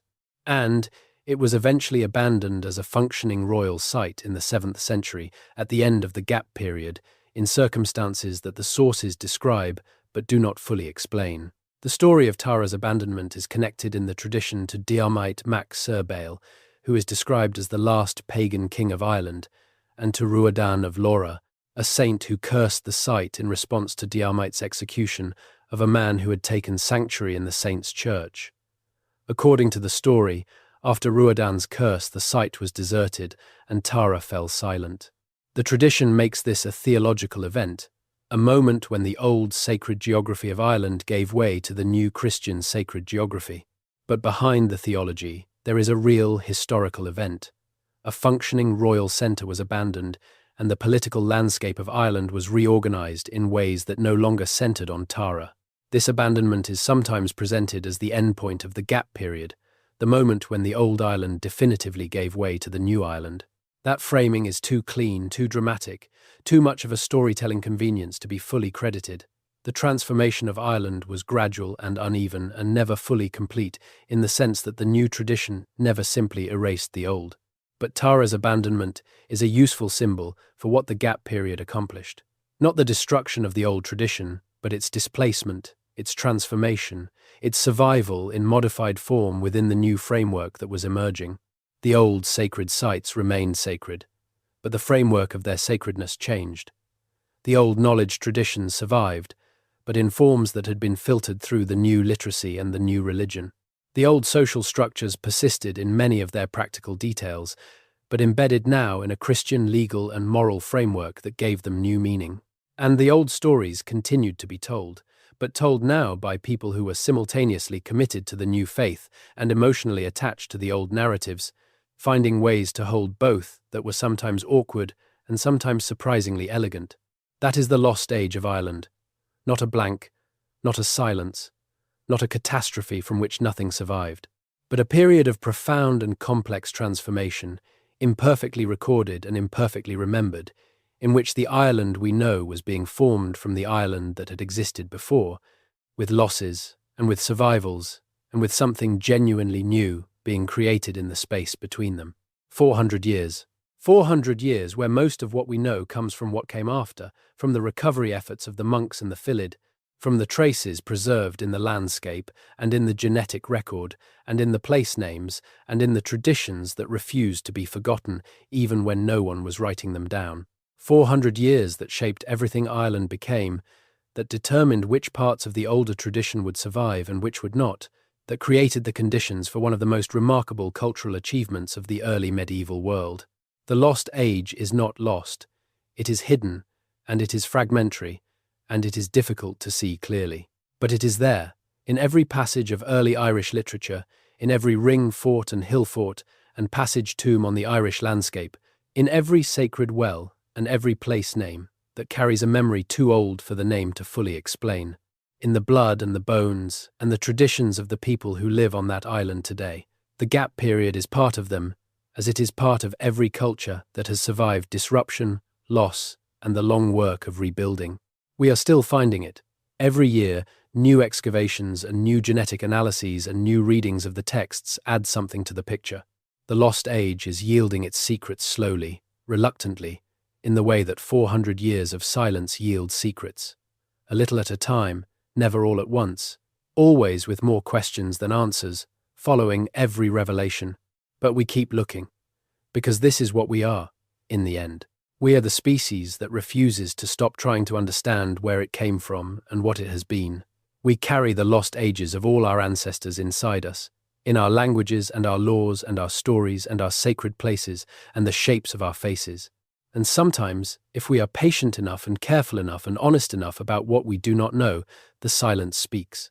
And what it says, when it does, is stranger and richer and more human than we expected. End of script. There is a particular kind of madness that seizes a person who spends too long thinking about the gap period. It is not the madness of finding nothing. It is the madness of finding just enough to know that there is more, that every answer opens 3 new questions, that the horizon keeps moving back no matter how far forward you push.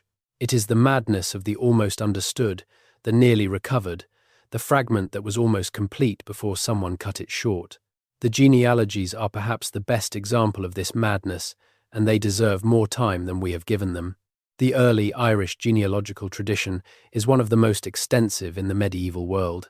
Irish monks and Philid compiled genealogies of extraordinary depth and breadth, tracing the descent of ruling families, learned families, ecclesiastical families, through dozens of generations and multiple branches. These genealogies were living documents, updated as new generations added themselves to the chains of descent, argued over and revised as political circumstances changed, preserved in manuscript after manuscript, with variants that reflect the different traditions and political interests of different regions and periods. But when you look at the genealogies for the gap period, something happens. The chains of descent that are full and detailed for the period before the gap, and again full and detailed for the period after the gap, become thin and compressed in the middle. Genealogies that should, if they were recording real generations at real intervals, include many more names, suddenly show only a few connecting the known ancestors of the post-gap period to the better documented names from before. The compression is systematic. It is not a matter of one genealogy being sparse while others are full. Multiple genealogical traditions show the same thinning at the same point. What does this mean? There are several possible explanations. One is simply that records were poorly kept during the gap period, and that the later compilers had less material to work with, producing thinner genealogies, not because fewer generations occurred, but because fewer were recorded.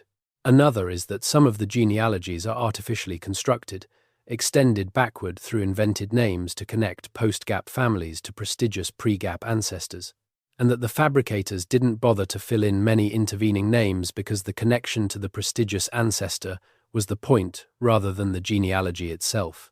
A third possibility is that the compression reflects actual demographic disruption, that during the gap period mortality was high enough or family lines were broken enough that the real genealogical chains were genuinely shorter than in other periods, representing actual collapses of lineages rather than failures of recording.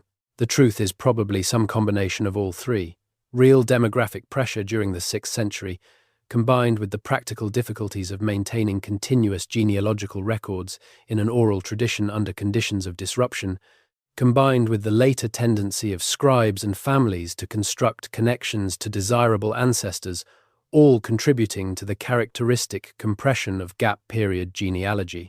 But here is what the compression tells us, regardless of its cause. The gap period was different. Something about the 400 years between the better documented periods before and after made it harder to maintain continuous records, or made it harder to recover those records on the other side. The genealogical signal aligns with the annalistic signal, the archaeological signal, the traditional signal. They all point in the same direction. Something happened. The tradition of Din Shenchus, the law of places, that I mentioned earlier, repays much more attention than we gave it. It is one of the most distinctive bodies of early Irish literature, and its relationship to the gap period is intimate in ways that illuminate what the gap period was and what it was not. The Din Shenchus consists of explanatory narratives attached to the names of significant places across Ireland. Why is this lake called this? Because once, a woman of the supernatural races met her death here in a particular way, and the name preserves her story. Why does this hill carry this name? Because here, in the heroic age, a battle was fought that changed the fate of a dynasty, and the name is the trace of that event. The genre covers hundreds of sites across Ireland, from the most famous to the relatively obscure, and it represents a sustained effort to attach narrative memory to the physical landscape. The Din Shenchus matters for the gap period because it tells us what the landscape was being used for, what it was associated with, during the period when the texts were being composed and compiled. The stories in the Din Shenchus are not all from the same period. Some reflect very old traditions, possibly reaching back to the prehistoric period. Others reflect events and persons from the gap period itself, or from the early historical period that immediately follows it. And the distribution of this material across the landscape tells us something about which parts of Ireland were being used in which ways during the gap period. The Boyne Valley, with its extraordinary concentration of prehistoric monuments, features extensively in the Din Shenchus and in the broader mythological tradition. The passage tombs of Newgrange, Knowth, and Douth are identified in the tradition as the Seed, the dwelling places of the Tuatha De Danann, the divine race who preceded the Milesians. The Seed are portrayed as points of access to the other world, places where the boundary between the human world and the supernatural world is permeable where the dead and the gods might be encountered under certain conditions and at certain times. This understanding of the Boyne Valley monuments was clearly active during the gap period. The sites were being visited, were being associated with supernatural significance, were being incorporated into the ritual life of the population.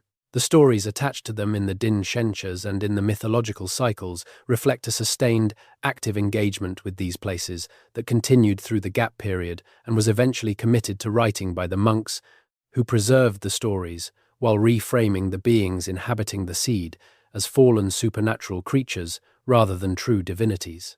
The intensity of the tradition associated with the Boyne Valley monuments suggests that they were ritual centers of major importance during the gap period, drawing people from considerable distances for seasonal ceremonies and assemblies. The Great Mound of Newgrange, with its roof box designed to admit the rays of the rising sun at the winter solstice, would have been a focus of winter solstice ceremonies, and the tradition preserves echoes of this in the stories of the sun entering the mound and illuminating the chamber. How those ceremonies were conducted during the gap period, what specifically happened at Newgrange on the winter solstice in the 3rd or 4th century of the Common Era, we cannot say. But the tradition that something happened there, something significant and repeated and maintained across generations, is preserved in the landscape and in the stories. Let me introduce you to one of the most puzzling figures in the gap period, Niall of the 9 Hostages. Niall Noigi to give him his Irish name, is one of the most prominent figures in early Irish historical tradition. He is the ancestor claimed by the Uí Néill dynasty, the most powerful political grouping in early medieval Ireland, which produced numerous high kings and dominated much of the island's politics from the 6th century onward. The Uí Néill's claim to legitimacy depended in part on their descent from Niall, and so Niall was a figure of great political importance, whose memory was carefully cultivated and elaborated by the dynasty's supporters. According to the tradition, Niall was a great king who extended his power across Ireland and raided Britain extensively, taking hostages from 5 kingdoms in Britain and 5 in Ireland, hence the 9 hostages. He is placed in the late 4th or early 5th century, which puts him squarely in the gap period, and he is sometimes identified as the king responsible for the raid in which Patrick was taken captive. The problem with Niall is that almost everything specific that the tradition says about him is either impossible to verify or actively contradicted by other evidence. His genealogy is the product of careful construction by later supporters of the Uí Néill. The extent of his raiding activity in Britain is probably exaggerated. His relationship to Patrick is uncertain at best. The 9 hostages, whatever they reflect historically, have accumulated legendary elaboration that makes their historical core impossible to extract with confidence. And yet Niall is not simply an invention. There was probably a real figure at the core of the tradition, a powerful king from the north of Ireland who was active in the gap period and who established the political position that eventually became the basis of Uí Néill power.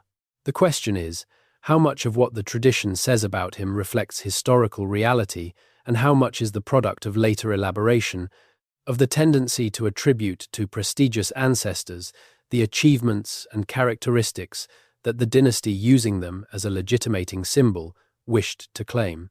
This question, which applies to Niall specifically, applies more generally to all the figures the tradition associates with the gap period.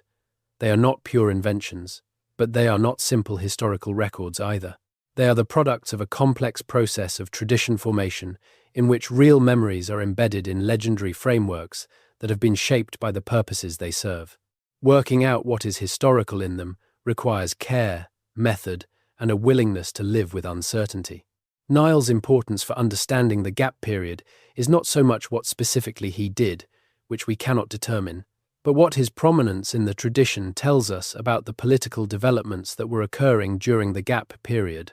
The Uí Néill's later dominance was built on something, on a foundation of political power established during the gap period itself. Whatever that foundation was, whatever specific achievements and relationships established the dynasty's initial position, they occurred during the 400 years when the record is thin. The later tradition has preserved a name and a few legendary achievements and a genealogy. The political reality behind them is mostly lost. The landscape of early medieval Ireland was a landscape of boundaries, And understanding those boundaries helps us understand how the gap period was organized and experienced by the people living through it.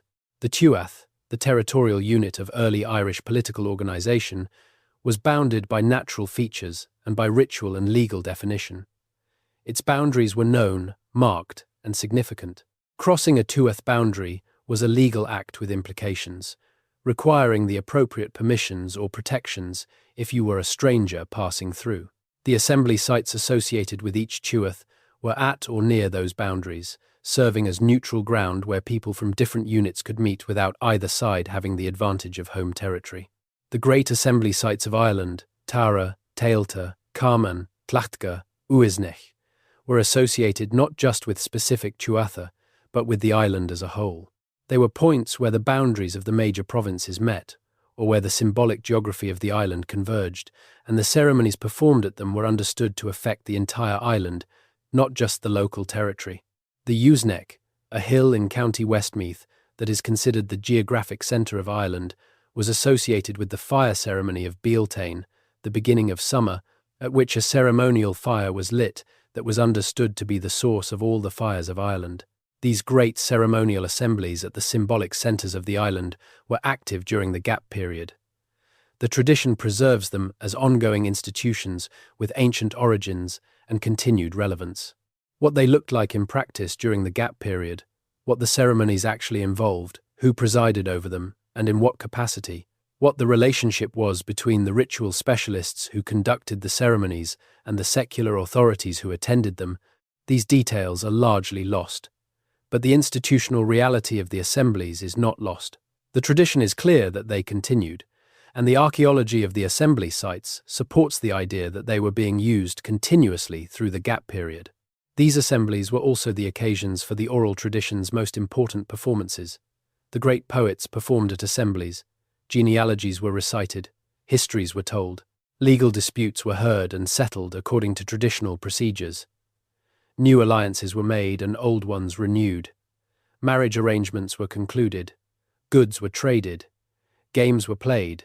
All of this happened at the assemblies, and all of it was part of the social fabric that held the island together during the gap period, maintaining connections and communication and cultural continuity across a landscape of dispersed farming communities. The assembly tradition is one of the clearest indicators that the gap period was not a period of cultural collapse. You do not maintain elaborate assembly traditions across 400 years without a functioning social infrastructure to support them. The gap period, whatever its difficulties, whatever disruptions occurred within it, maintained the essential social structures that made Irish life possible and Irish culture continuous. There are certain texts from the early Irish tradition that seem to carry particularly direct memories of the gap period, and they reward close attention. The Voyage of Bran, Imram Brain, is one of the most beautiful and most puzzling texts in early Irish literature. It is a voyage narrative describing the journey of the hero Bran to a series of supernatural islands in the Western Ocean, an otherworldly paradise of abundance and joy. The text is early, probably from the 7th or 8th century in its written form, but reflecting traditions that are certainly older, and it has characteristics that distinguish it from the purely mythological material, characteristics that suggest it might be preserving memories of actual voyaging in the Atlantic, mythologized but not entirely invented. The islands described in the Imram Brain have qualities that partially match the reality of the Eastern Atlantic. The Isle of Joy, the Isle of Women, the Land of Promise. These are supernatural constructs, but they are constructed from elements that suggest familiarity with real Atlantic geography. The way islands appear from a distance at sea, the way the Atlantic Ocean changes character as you move further west, the specific phenomena of fog and swell and bird life that mark particular zones of the ocean. Whether the text preserves memories of actual pre-Christian Irish seafaring in the Atlantic is debated, but the possibility cannot be dismissed. If Irish seafarers were regularly sailing into the Atlantic before the Christian period, during the gap period, that changes the picture of what Ireland was and what it knew about during those centuries. The later Christian tradition of Irish Atlantic monasticism, with its monasteries on the Faroe Islands and in Iceland, and the traditions of Brendan's voyage to North America, did not emerge from nothing. It built on earlier traditions of seafaring and exploration, and those earlier traditions, if they were active during the gap period, represent a dimension of Irish life that is almost entirely invisible in the surviving sources. The Aran Islands, Skellig Michael, the offshore islands of the west coast of Ireland, these were all sites of significance during the gap period. They were used for ritual purposes, possibly for habitation, certainly as part of the seascape that Irish communities navigated and understood. The later monastic foundations on these islands built on a relationship between Irish people and the Atlantic Sea that was already ancient when the monks arrived. Let us think about the women of the gap period, because the surviving tradition gives them an ambiguous and interesting status that reflects something real about their position in the society of those centuries. The legal status of women in early Irish law is complex. Women were not fully legal persons in the same sense that men were. They could not act independently in legal transactions without the consent of a male guardian. They had limited property rights. Their honour price was set at half that of their male equivalent in most categories. These restrictions are real, and they are not to be minimised.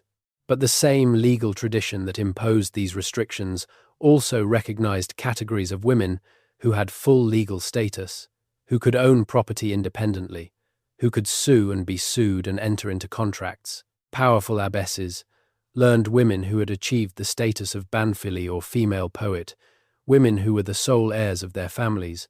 All of these had enhanced legal status that exceeded the norm.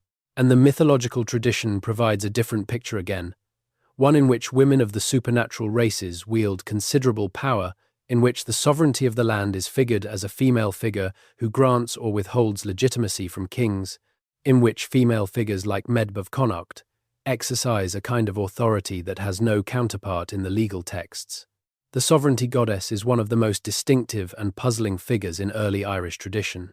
She appears in various forms, as a beautiful young woman who tests would-be kings and rewards the worthy one with sexual union that confers rulership, as a hideous hag who is transformed into beauty by the right king's acceptance, as an old woman who represents the land in its winter aspect, demanding recognition from the spring king. She is associated with the inauguration of kings, with the ritual union between king and land that was probably a real ceremony in pre-Christian Ireland, conducted at specific sites with specific ritual requirements.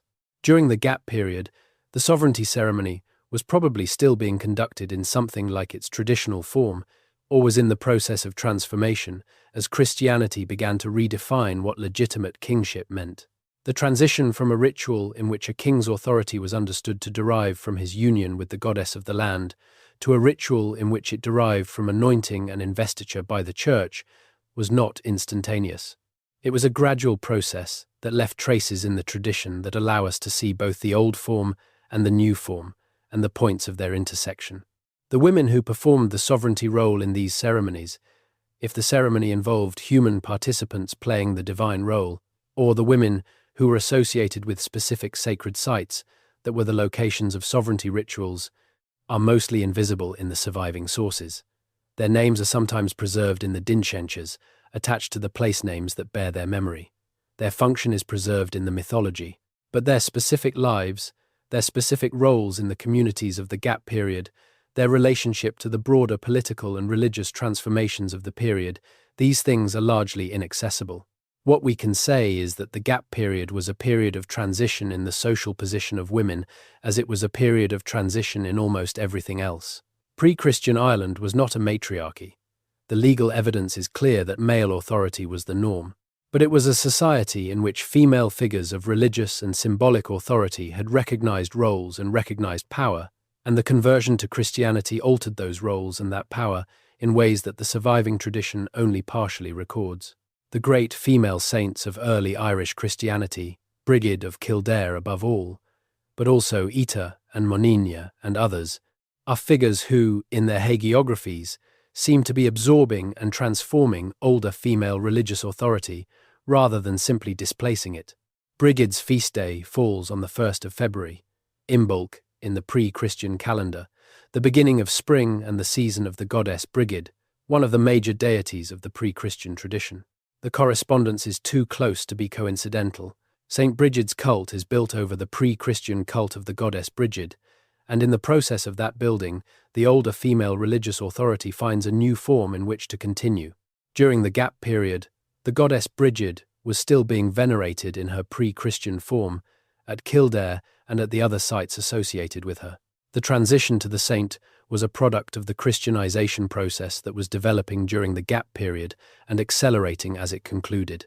The women who maintained the pre-Christian cult were probably the ancestors, institutional if not biological, of the women who later served the early Christian community at Kildare.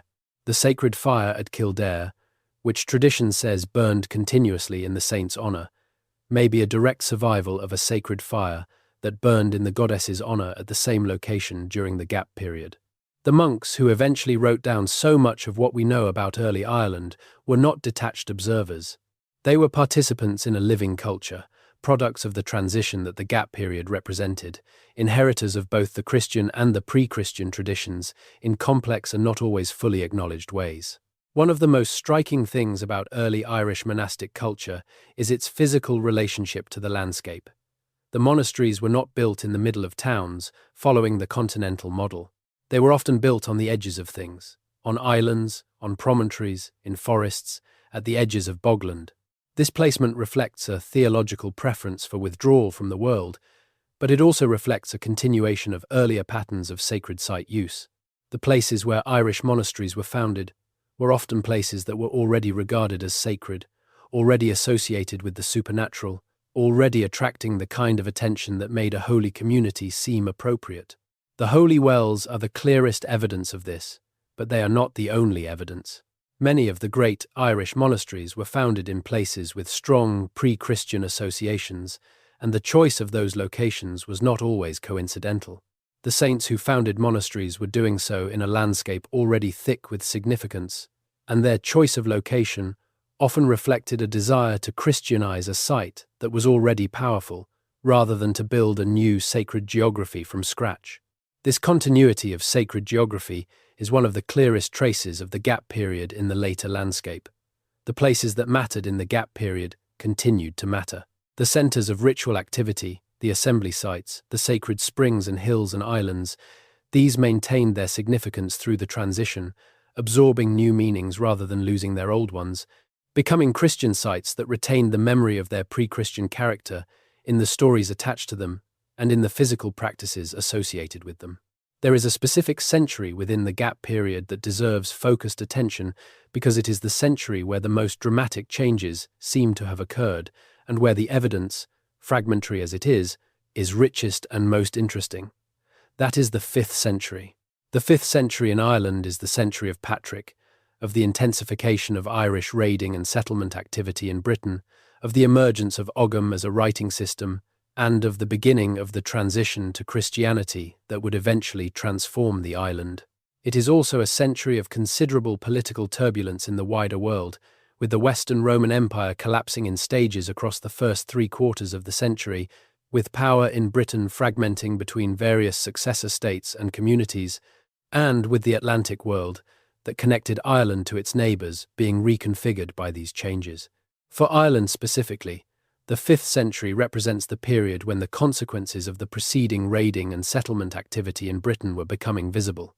The Irish-speaking communities in Wales and southwestern Scotland were becoming established enough to have their own internal structures, their own dynamics, their own relationships with the surrounding populations. The Ogham inscriptions that they left behind are evidence of a community that was maintaining its Irish language and its Irish identity while operating in a British environment, and that was using the new technology of writing to mark the deaths and territories of its important members. Back in Ireland, the 5th century is when the first wave of Christianity was taking hold, not yet dominant, not yet reshaping the social structure in fundamental ways, but present enough that Patrick could operate a mission to a population that was partially familiar with Christianity while still primarily operating within a pre-Christian framework. The Druids who appear in Patrick's writings are still powerful, still socially central, still capable of opposing him effectively, but the Christian community that supports him is real enough to sustain his work, even if it is still a minority. The political situation in 5th century Ireland is complex and contested.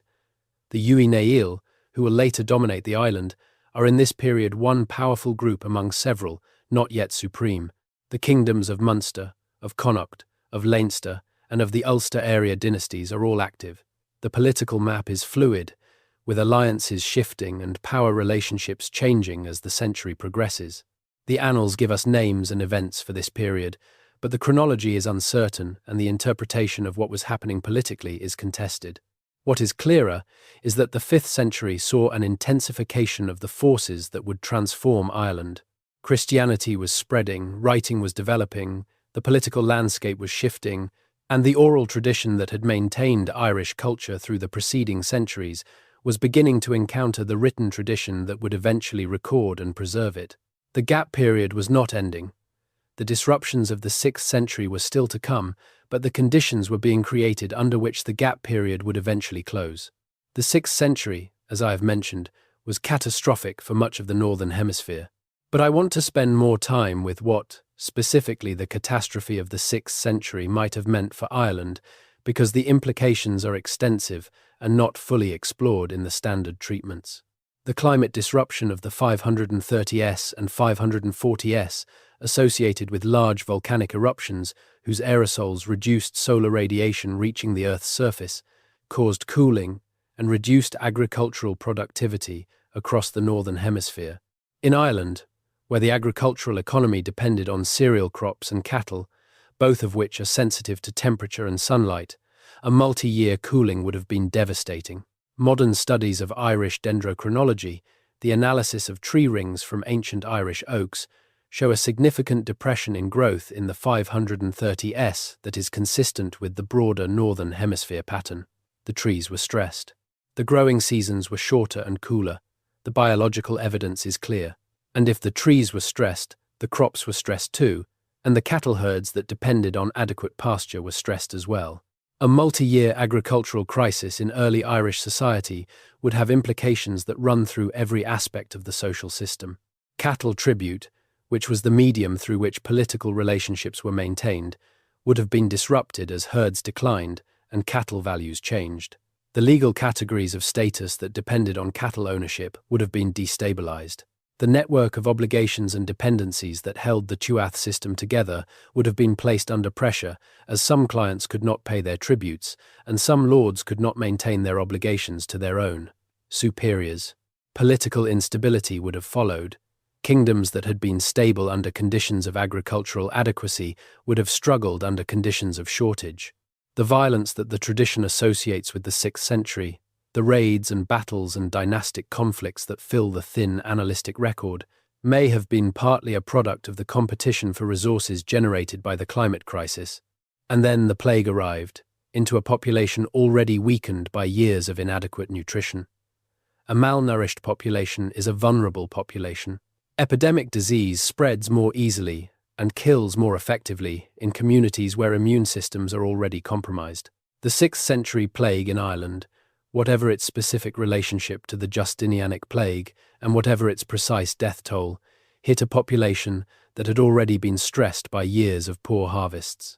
The combination of climate disruption, agricultural failure, and epidemic disease in the 6th century represents a perfect storm for an oral culture like Ireland's.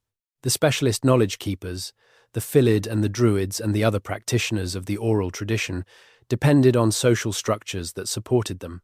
If those structures were disrupted, if the lords who maintained clients of the learned classes could no longer afford to do so, if the regular assemblies where knowledge was performed and transmitted were interrupted, if significant proportions of the specialists themselves died in the epidemic, then the oral tradition would have been genuinely damaged.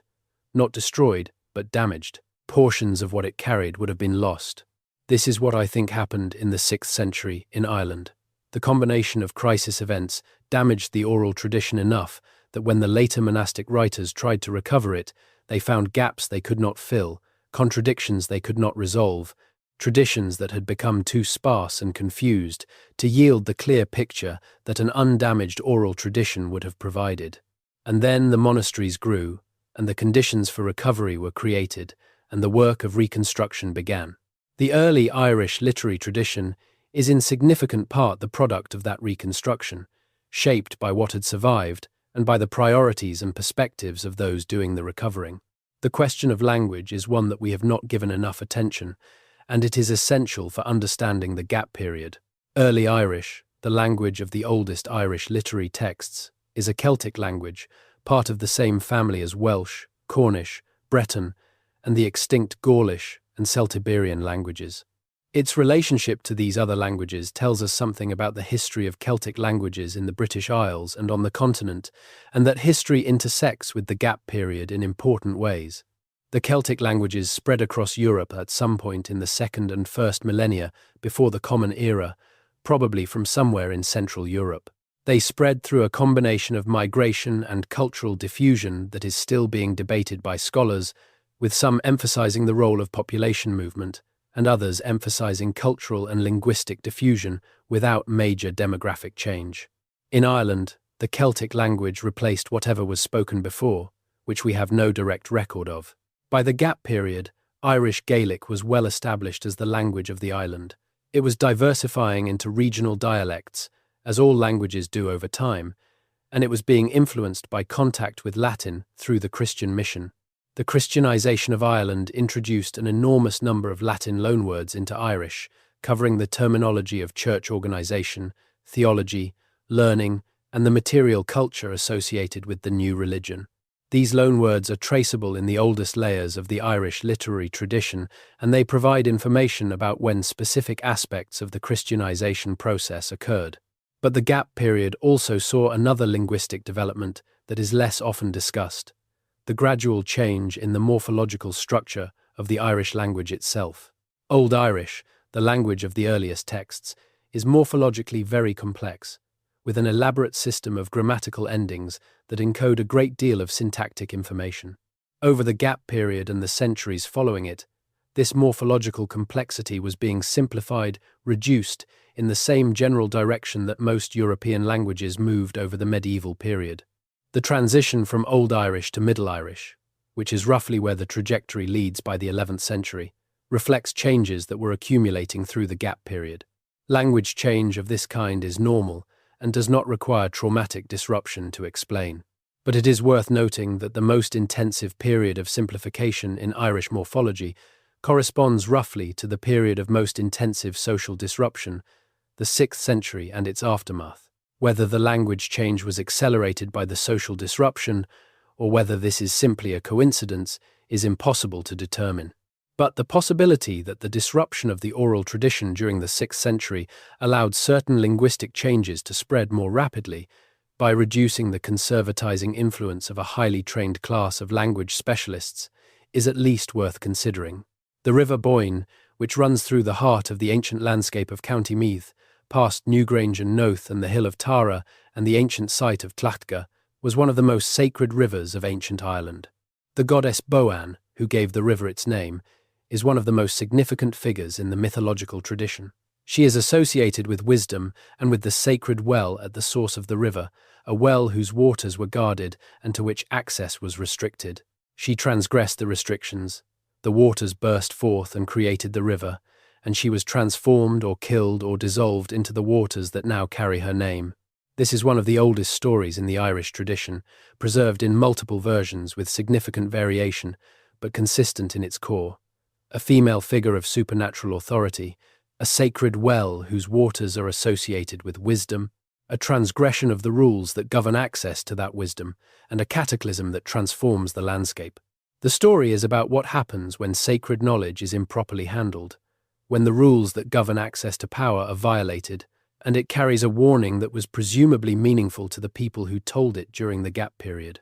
The sacred wells of Ireland, as I noted earlier, are one of the most persistent features of the Irish sacred landscape, surviving from pre-Christian times through the present day in Christianized form.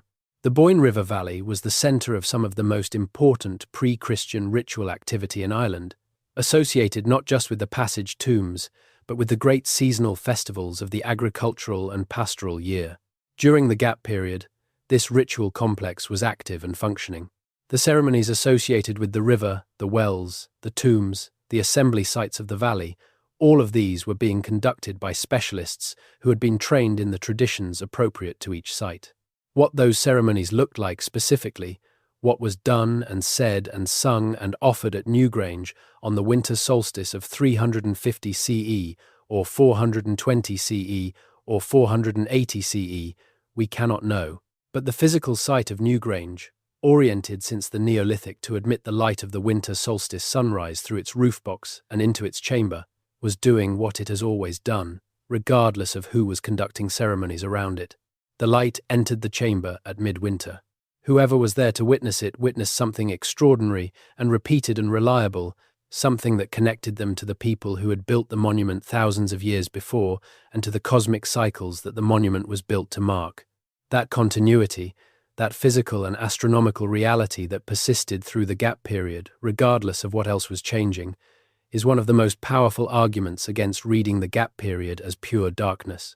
The monuments were there, the seasons were there, the sky was there. People were there, responding to all of it, finding meaning in it, maintaining through their responses the thread of something ancient and continuing. As the gap period wound toward its conclusion, as the monasteries grew and the written tradition began to take shape, something happened that is one of the most important and least celebrated events in Western cultural history. Irish monks, working in scriptoria attached to the growing monasteries, began to write down in their own language, in Irish rather than Latin, the stories and poetry and legal traditions and genealogies that had been maintained in the oral tradition of the Philid. This was not simply an act of cultural preservation, though it was that. It was an act of cultural creation, because the process of writing down oral material transforms it, fixes it, gives it a stability and a permanence that oral material does not have. The earliest surviving Irish vernacular texts, the oldest layers of the law tracts, and the oldest poetry, date from the 7th century, which is the century immediately following the most catastrophic disruptions of the gap period. The relationship is not coincidental. The monastic writers who began producing these texts were responding, in part, to the experience of loss that the gap period had produced. They knew, or they could see in the condition of the materials they were working with, that oral tradition was vulnerable in ways that written tradition was not, and they set about creating a written record that would be less vulnerable to the accidents of history. The result, over the following centuries, was the extraordinary body of early Irish vernacular literature. Not all of it survived. Much was destroyed during the Viking raids of the 9th century and again during subsequent periods of political disruption. But what survived is extraordinary in its range and its quality and its historical depth. The oldest Irish law texts preserve a social world that reflects the gap period. The oldest Irish poetry preserves a relationship to the natural world that has roots in the pre-Christian period. The mythological and heroic narratives preserve memories of a world before the gap period, transmitted through the gap period, recovered and committed to writing on the other side of it. This is the gift of the lost age, not the darkness, but what was carried through the darkness and eventually brought to light. The early Irish literary tradition is one of the most remarkable survivals in the history of world literature, and it is remarkable precisely because it came so close to not surviving, because it was maintained through such difficult circumstances, because the people who eventually wrote it down had to work so hard to recover what the gap period had damaged. We are coming to the end of this long journey through the lost centuries of Ireland, and I want to take a moment to stand in a specific place and feel the weight of everything we have discussed. Stand in the chamber of Newgrange on a clear winter morning around the solstice. The passage grave was built more than 5,000 years ago, by people whose names we do not know and whose language has left no trace. The passage is 19 meters long, aligned almost perfectly to the southeast, toward the point where the sun rises on the winter solstice. Above the entrance, there is a roof box, a deliberate construction, designed with extraordinary precision to admit the low winter sunlight into the chamber while blocking the light at other times of year. For a few minutes around the solstice sunrise, the light enters. It travels the length of the passage, spreads across the floor of the chamber, illuminates the decorated stones at the back. For those few minutes, the chamber is flooded with light. And then the sun rises higher, the angle changes, and the chamber returns to darkness. This happened every year for 5,000 years. It happened before the Bronze Age, before the Iron Age, before the Gap Period, before Christianity, before the Norse raids, before the Norman conquest, before every event that has shaped Ireland into what it is today. It happened during the Gap Period, when the monument was already ancient and the people conducting whatever ceremonies were associated with it had only the dimmest understanding of who had built it or what those builders had intended. And it still happens. Today, every winter solstice, the light enters Newgrange. The modern Irish state has restored the roof box and the approach passage, and every year there is a lottery for places inside the chamber to witness the solstice dawn. Thousands of people apply for a handful of spots. The ones who are selected wait in the pre-dawn darkness outside the monument, enter the passage, stand in the chamber, and wait for the light. The 400 years of the gap period were 400 years during which people did the same thing, or something like the same thing, at Newgrange and at the other great sacred sites of Ireland. They were 400 years during which the light entered the chamber at the solstice, and there were people there to witness it, to respond to it, to incorporate it into whatever understanding they had of the world and their place in it. We cannot recover what they thought or felt or said. We cannot reconstruct the ceremonies they conducted. We cannot hear the words spoken in the chamber during the gap period, the prayers or invocations or myths that gave meaning to what the architecture was doing. But we know that people were there. We know that the light entered. We know that the encounter between human consciousness and the physical reality of the monument and its astronomical alignment happened year after year, through all 400 years of the gap period, as it had happened before and as it has happened since. That is the lost age of Ireland. That encounter, continued in silence through 4 centuries, preserved in the stones and the light and the landscape and the fragmentary tradition that survived, waiting for those who would eventually come to try to understand it. We are still coming. We are still trying. And the light still enters the chamber at the solstice. One more thing before we close. In the Irish tradition, there is a concept called the imbas forosnai, the illumination from within. It is the quality of inspired knowledge that the poet's seers, the Philid, were supposed to possess, not merely memory of what had been learned, but genuine inspiration, access to a kind of knowing that came from beyond ordinary consciousness. It was associated with the ritual practices of the Philid, with the ceremonies of fasting and darkness that were part of their training, and it was what distinguished the true seer from the mere versifier. The concept is related to other forms of sacred knowing in the Irish tradition, the Tainem Laida, the illumination of song, and the Dicatal du Chenabe, the immediate knowledge that came without ritual preparation. All of these represent different modes of the inspired knowing that was the highest goal of the Philidic tradition, the ability to perceive what was not directly accessible to ordinary senses and ordinary reasoning. What these concepts preserve is a sense that the tradition itself was not simply a record of what had happened, but a living access to a kind of truth that ordinary historical knowledge could not provide. The Philid were not simply historians or genealogists. They were seers, people who could perceive the past in ways that went beyond the merely documentary, who could speak to the dead and for the dead, who could discern the patterns that ordinary eyes missed. Whether you take this at face value, as a genuine description of real cognitive capacities, or as a cultural construction that served the social function of authorizing the poet-seer's role, the concept is telling. It tells us that the people of the gap period understood knowledge as something more than information, as something that required cultivation and training and specific practices to access.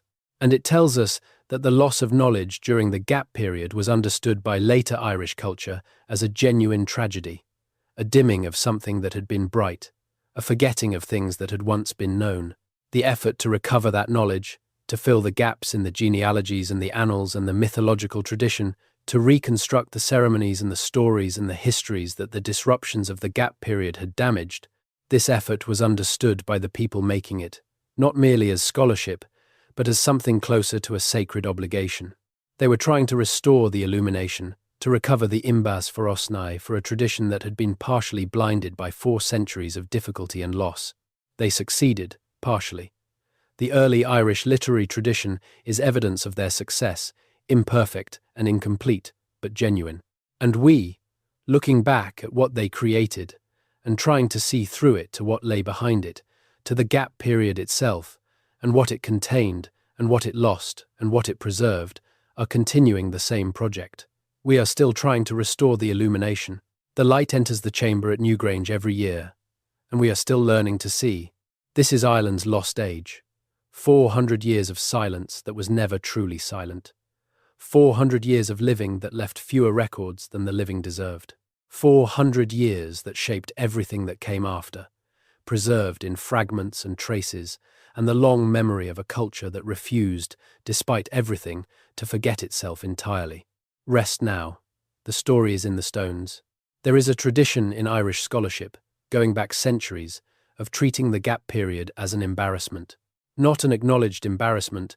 Nobody actually says that the 400 years of thin records is something to be ashamed of, but an implicit one, a tendency to rush past the period, to acknowledge its difficulty briefly, and then pivot to the richness of the early medieval material that follows it, as if the only interesting thing about the gap period is what came after it. I want to push back against that tendency, because I think it reflects a misunderstanding of what the gap period actually was and what it actually contained. The gap period was not a waiting room. It was not the anteroom of Irish history, a featureless space that people passed through on their way from the prehistoric world to the medieval world. It was the crucible in which the medieval world was formed. Everything that makes early medieval Ireland what it is, the Christianity, the legal system, the political structures, the language in the form in which we know it, the mythology in the form in which it was eventually committed to writing, all of this was shaped during the gap period. The 400 years of thin records are not a prelude to Irish history. They are Irish history, the most formative and the least understood phase of the entire Irish story.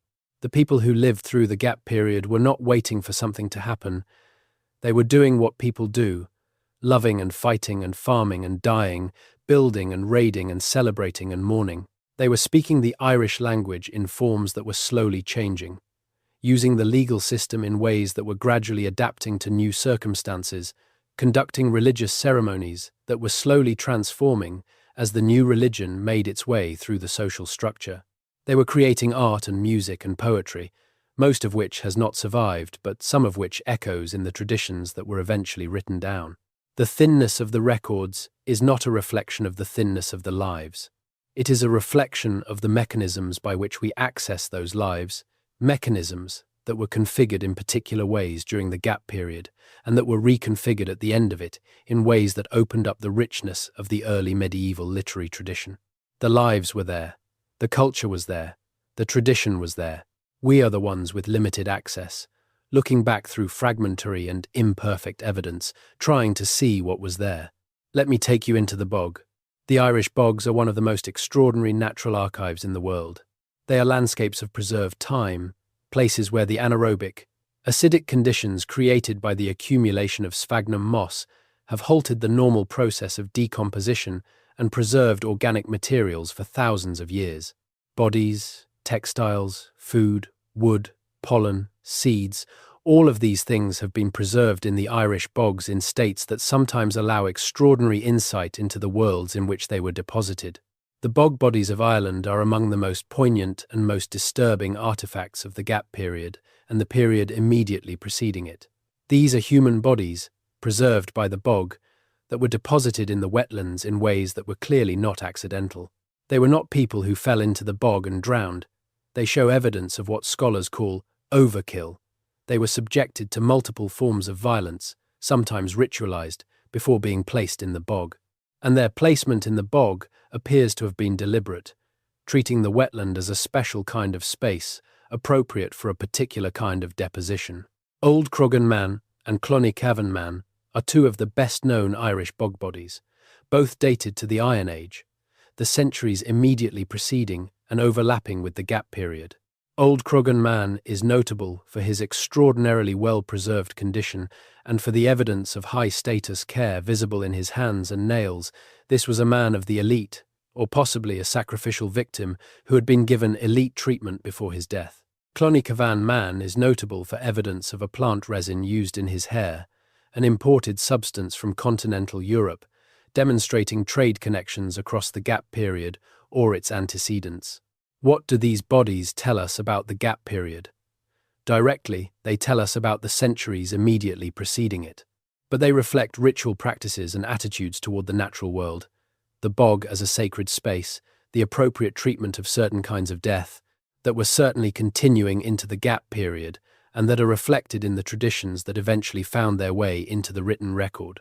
The bogs in early Irish tradition are liminal spaces, places at the edge of the normal world where different rules apply, where the boundary between the human world and the other world is thinner than usual. This understanding is preserved in the mythology and in the later folklore, and its roots go back well before the Gap period. During the Gap period, the bogs were being used in ways that we can only partially reconstruct.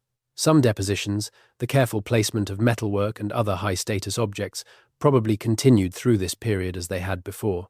Some bog crossings, the wooden trackways that were regularly maintained across the wetter stretches of Irish bogland, were constructed and maintained during the Gap period.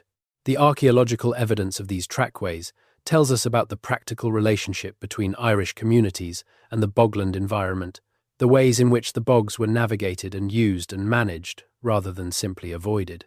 But the bogs also received other things during the Gap period, things that reflected the changing religious and social circumstances of the time.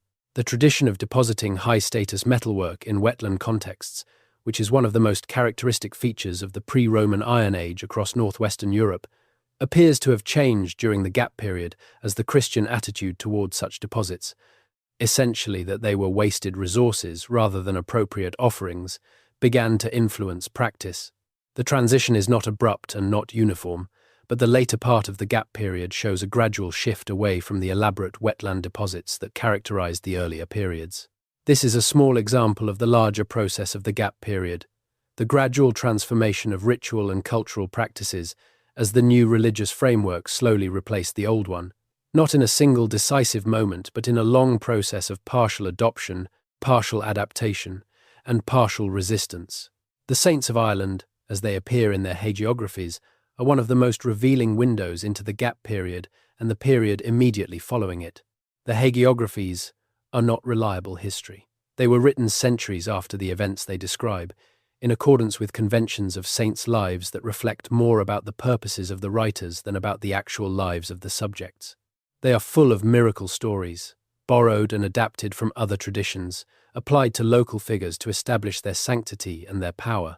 They serve institutional purposes, legitimizing the authority of the monasteries and churches that claim the saints as their founders or patrons. They are not, in short, the kind of document you can use directly as historical evidence about the Gap period, but they are not useless either. They preserve genuine memories of the contexts within which the first Christian communities in Ireland operated. They show us the Druidic opposition to Christianity in forms that may reflect genuine social conflicts from the Gap period. They show us the landscape of Ireland in ways that are consistent with what the archaeology reveals. They show us the relationship between the early Christian communities and the existing social structures of Irish society in ways that illuminate the process of Christianization. The most interesting hagiographies from the perspective of the Gap period are the early ones, the lives of Patrick and Brigid and Colum Cille that were written before the fully developed medieval hagiographic conventions took over. These early lives are closer to the reality of the Gap period in time and in texture, and they preserve elements that the later, more conventionalized lives obscure. Patrick's own writings, as I discussed earlier, are our only genuinely contemporary evidence from the Gap period. And what they show us is a society that is real and functioning and complex, in which Christianity is a genuine presence, but not yet dominant, in which the old traditions are active, and their practitioners are people with real social authority. This picture of a society in transition, neither fully pre-Christian nor fully Christian, is the picture of the Gap period as it actually was for much of its duration. The later lives of Patrick, written in the 7th century and after, have developed the legendary elaboration that makes Patrick a great miracle worker who banishes snakes and lights the paschal fire in defiance of a druidic ceremony. But even through the legendary elaboration, certain things show through. The ritual landscape is there, with its sacred fires and its assembly sites and its specialist practitioners. The social structure is there, with its kings and poets and druids and farmers. The Ireland of the Gap period is there, glimpsed through the legendary framework, recognizable even in its transformation. One of the most important things to understand about the Gap period is that it was not the same experience everywhere in Ireland.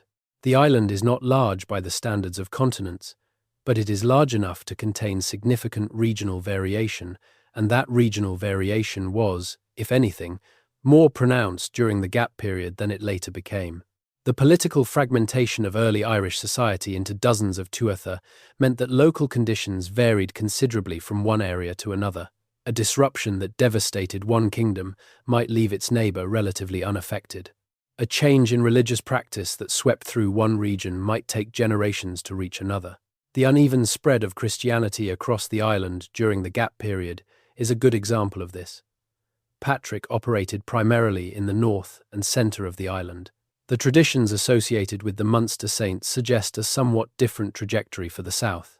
The West, as I mentioned earlier, appears to have maintained distinctive practices and traditions for longer than some other regions. This regional variation means that the Gap period, as a general label for 4 centuries of limited records, conceals considerable diversity of experience. For some communities in some parts of Ireland, the 6th century catastrophe may have been relatively limited. For others, it may have been genuinely devastating. The annals, which tend to record events from a perspective centered on the north and center of the island, where the most powerful dynasties and the most active annalistic traditions were located, probably underrepresent the diversity of what was happening across the island during the Gap period. The regional saints of Ireland, figures whose cults are primarily local and whose hagiographies preserve memories of specific regions, are one of the few sources that give us glimpses of this regional diversity. The tradition of saints associated with specific localities, with specific wells and hills and river crossings, reflects a pattern of Christianization that was locally rooted and locally adapted, taking forms appropriate to the specific community in which it occurred. And those local forms reflect the local pre-Christian traditions that the Christianization was absorbing and transforming. The mythology of Ireland includes a cycle of stories known as the mythological cycle, which deals with the divine races who inhabited Ireland before the coming of the Gaels.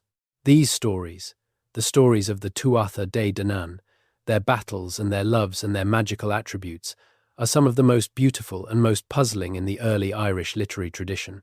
The Tuatha Dé Danann are not gods in a straightforward sense. They are supernatural beings of great power, but the tradition that preserved them did so in a framework shaped by Christian monotheism that could not accommodate true polytheism.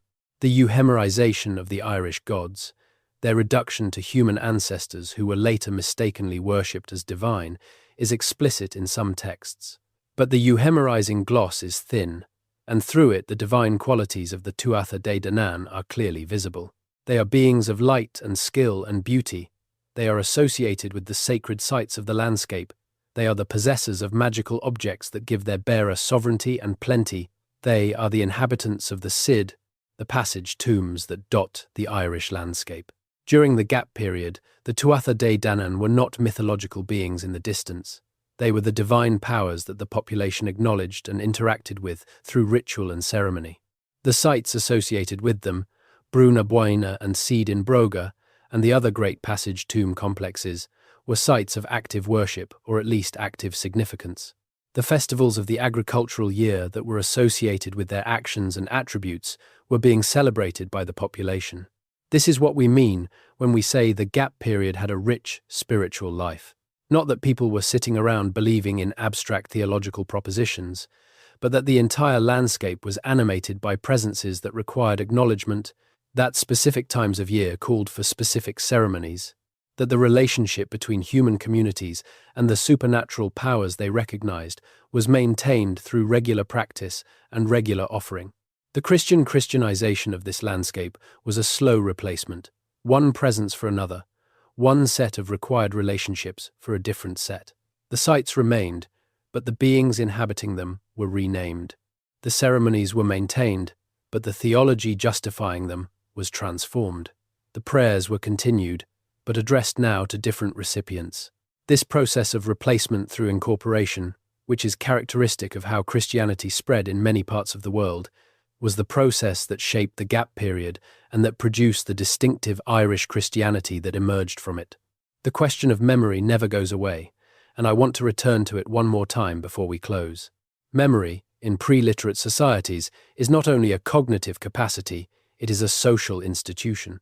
It is maintained not by individual brains but by communities through practices and ceremonies and institutions that create occasions for the performance and transmission of what is to be remembered. The breakdown of those community institutions is what destroys memory in pre-literate societies, not the failure of individual cognitive capacity. What the gap period threatened in its most disruptive phases was the institutional infrastructure of Irish memory, the assemblies where the Fillid performed and transmitted the tradition, the training institutions where new Fillid learned from established masters, the client relationships between the learned classes and the noble families who supported them, the legal and social protections that guaranteed the Fillid their privileged status and their access to the resources they needed to maintain their profession. If these institutions were disrupted, if plague killed masters and students together, if political instability reduced the ability of noble families to maintain their poet clients, if the assembly tradition was interrupted by the chaos of the 6th century, then the oral tradition would have been damaged in ways that individual memory could not compensate for. A poet who knew everything but had no students to teach would carry that knowledge to the grave. A genealogy that had been maintained by a specific family of poets whose line died out would be lost with them. An assembly that was not held for a generation would never quite resume in the same form because the tradition of what was done at that assembly would have faded in the gap. This is what I think happened in Ireland during the 6th century.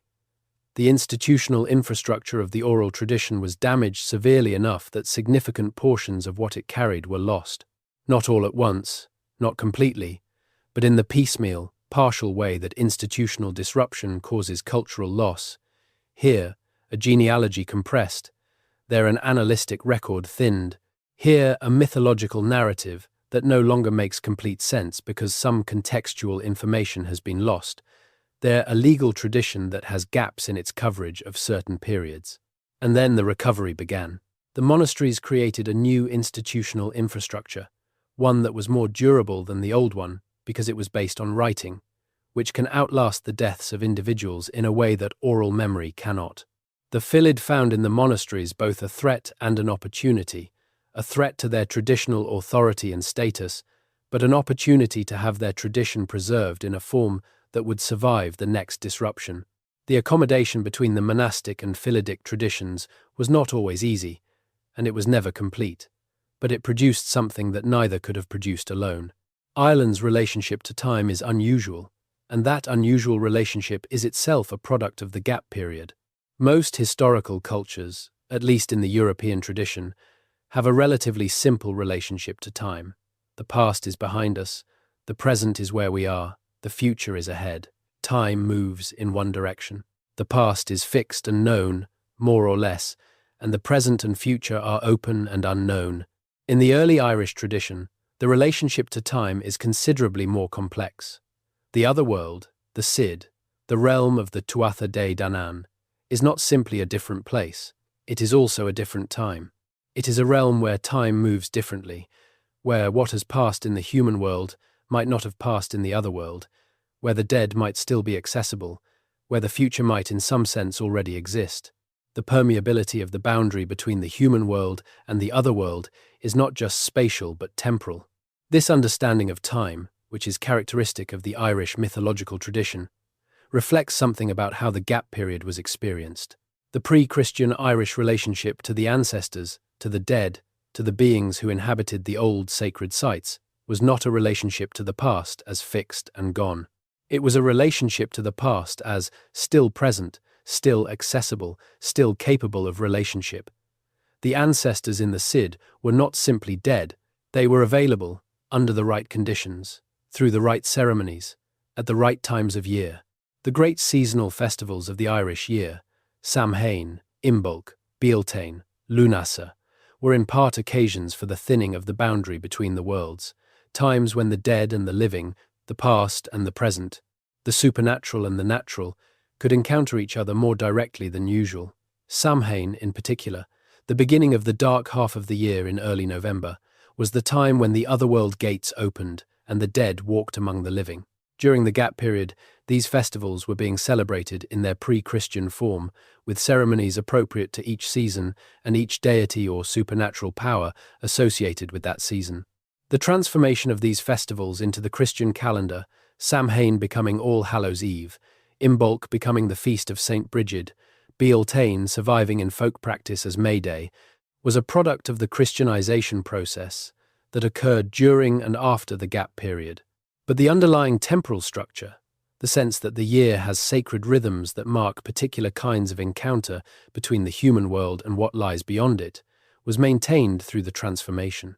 I said at the beginning of this journey that the Ireland of the 7th century, the Ireland of the great monasteries and the illuminated manuscripts, seemed to come from somewhere, that its sophistication was not an emergence from nothing but a flowering of something that had been maintained through the gap period. I want to end by making that argument more explicit. The Book of Kells was made around 800 CE, which puts it roughly 2 centuries after the end of the gap period. But its making required generations of accumulated skill, generations during which the techniques of its production, the calligraphy, and the illumination, and the metalwork, and the binding, were being developed and refined and transmitted. Those generations reach back into the gap period. The craftspeople who made the Book of Kells were not self-taught. They were trained by masters, who had been trained by masters before them, in a continuous tradition of craft excellence that extended back through the gap period to the pre-Christian period. The interlace patterns that fill the Book of Kells, the spiral forms and the zoomorphic ornament, and the complex geometric designs have roots in the pre-Christian Irish metalworking tradition. They are not Roman. They are not Byzantine. They reflect an aesthetic sensibility that developed in Ireland and in the broader Celtic world over centuries, a sensibility that was active and developing during the gap period and that was eventually channeled into the new medium of the illuminated manuscript. The law tracts of early medieval Ireland, the Brehon laws, when they were finally written down in the 7th and 8th centuries, reflected a legal tradition that was already very old. Their archaisms, the features of the language and the social assumptions that distinguish them from contemporary composition, reflect the antiquity of the material they were preserving. Some of the law texts preserve social assumptions about the relationship between lords and clients, about the structure of the tuath, about the privileges of the learned classes, that appear to reflect the world of the gap period, or even earlier. The writing down of the law was a recovery act, drawing on the tradition that had been maintained through the gap period in the memories of the judges and the poets. The mythological tradition, as it was eventually written down, reflects a world that the monks were already approaching as distant and legendary, a world of gods and heroes that was not their world, but that they felt obligated to preserve. But the distance was not as great as it sometimes seems. The gap period was only a generation or two behind the oldest written tradition. The people who first wrote down the mythological material had grandparents or great-grandparents who had lived in a world where the traditions now labelled mythological were living culture, where the ceremonies they describe were still being performed, where the sacred sites they mention were still functioning as such. The gap period is not truly lost. It is embedded in everything that comes after it. It is in the law and the literature and the metalwork and the sacred sites and the language and the landscape. It is in the compression of the genealogies and the thinness of the annals and the mythological vagueness of the legendary material for the period. It is in the stories that attach the names of places to events that can no longer be precisely dated or located in historical time. It is in the churches built on sacred springs and the hills that are still called by names that preserve memories of ceremonies long since forgotten. Finding the gap period means learning to read all of this, to see through the surface of what survives to the shape of what lies behind it. It is difficult, and it is uncertain, and it is never complete. But it is one of the most fascinating projects in all of historical research, because the stakes are so high, and the material is so rich, and the silence, when you learn to listen to it properly, turns out to be so full of sound. The last thing I want to say about Ireland's lost age is this. Every culture has a version of it. Every culture has periods where the record is thin, where the mechanisms of transmission failed or were disrupted, where what was maintained in living memory did not survive long enough to reach the written tradition. These are not just gaps in the record. They are the places where human experience was most intense and most transformative, where the things that mattered most were being worked out in the absence of the apparatus that would have recorded them. Ireland's version is distinctive because of the nature of Irish culture and Irish history, because of the specific configuration of the disruptions that produced the gap, and the specific recovery mechanisms that eventually retrieved what had survived. But the general phenomenon, the pressure of living history that leaves fewer traces than it deserves, is universal. What Ireland's gap period teaches us, perhaps above all, is that the absence of records is not the absence of significance. The silence of 400 years does not mean that nothing worth recording happened. It means that the mechanisms for recording were different, more vulnerable, more dependent on conditions that were interrupted. The people who lived through those centuries were not less real or less important than the people who came before or after. They were, in fact, the people through whom the connection between the ancient world and the medieval world was maintained, through whom the thread of Irish culture was carried, imperfectly but persistently, from one shore to the other. They did it without writing it down. They did it through the oral tradition and the physical practice and the institutional memory of communities that maintained their distinctiveness through disruption and transformation. They did it because that is what cultures do. They persist, they adapt, they find ways to maintain what matters, even when the conditions for doing so are difficult. And on the other side of the silence, the monks picked up the thread and began to write it down, as much as they could recover of it, in the beautiful and difficult and endlessly fascinating tradition of early Irish literature. We are still reading it. We are still finding what is in it. The lost age is still being discovered. And that, more than anything, is why it matters. And there is one final thread I have been saving, because it is the most speculative and in some ways the most interesting, and it requires everything we have discussed before it to make proper sense.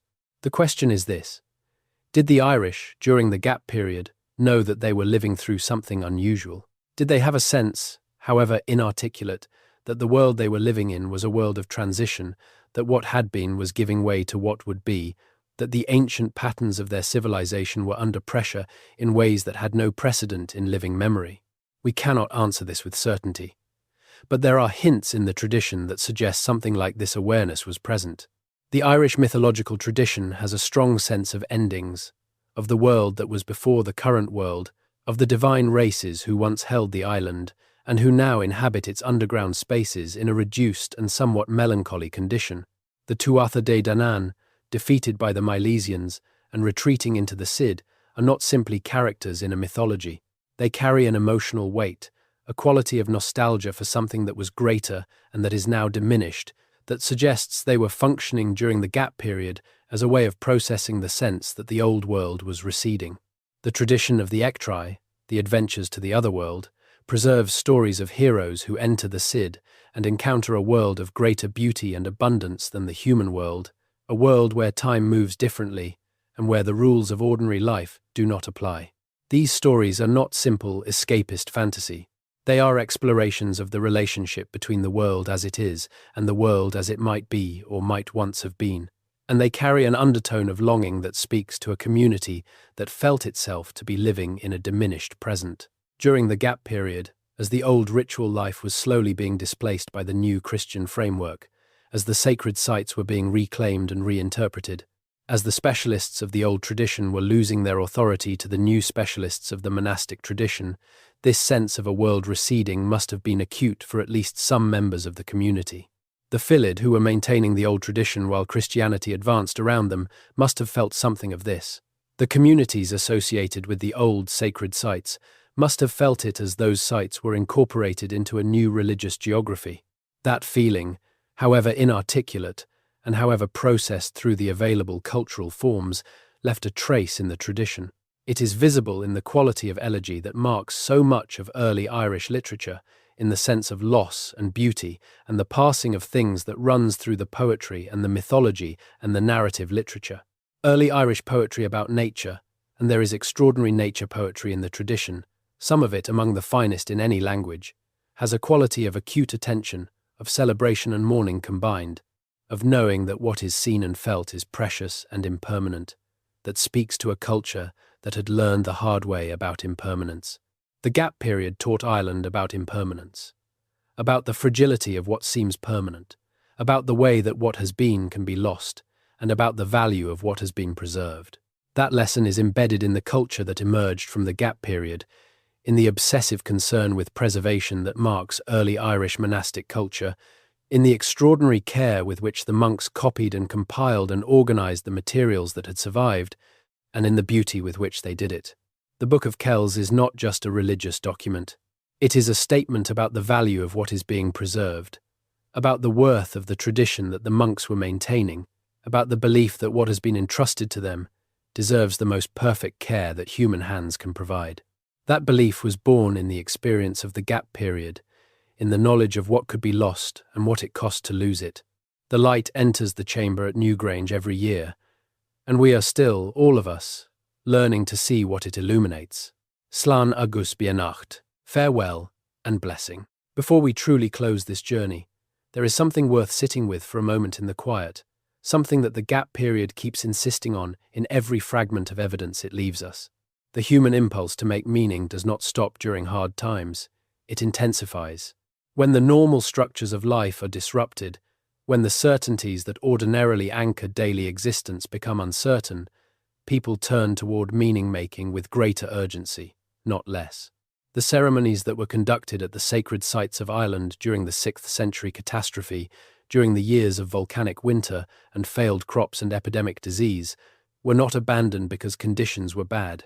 They were conducted with greater desperation, greater need, greater hope that whatever power was being addressed would respond.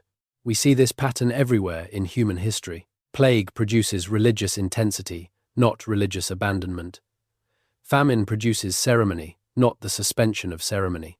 Political collapse produces new claims of supernatural legitimacy, not the abandonment of the supernatural as a framework for understanding authority. The gap period in Ireland would have been the same. The disruption of the 6th century, whatever its precise dimensions, would have produced a heightened engagement with the ritual tradition, not a diminishment of it. People were not abandoning their relationship to the sacred sites and the sacred traditions during the difficult decades. They were clinging to them. This is part of why the gap period left such strong traces in the landscape and in the mythological tradition, even without leaving many names and dates in the annals. The intensity of the engagement with the tradition during the crisis years burned things into the collective memory in ways that more ordinary times might not have. The ceremonies that were conducted at Newgrange or at Uisneach or at the Great Assembly sites during the years of the catastrophe were conducted with a seriousness and an urgency that made them memorable in ways that the routine ceremonies of more stable times were not. And that memory, preserved through the oral tradition and eventually committed to writing, is part of what we are reading when we read the early Irish literary sources. The Lost Age of Ireland is, finally, a story about what people do when the world is falling apart around them. They conduct their ceremonies, they maintain their relationships, they tell their stories, they plant their crops and tend their cattle and bury their dead.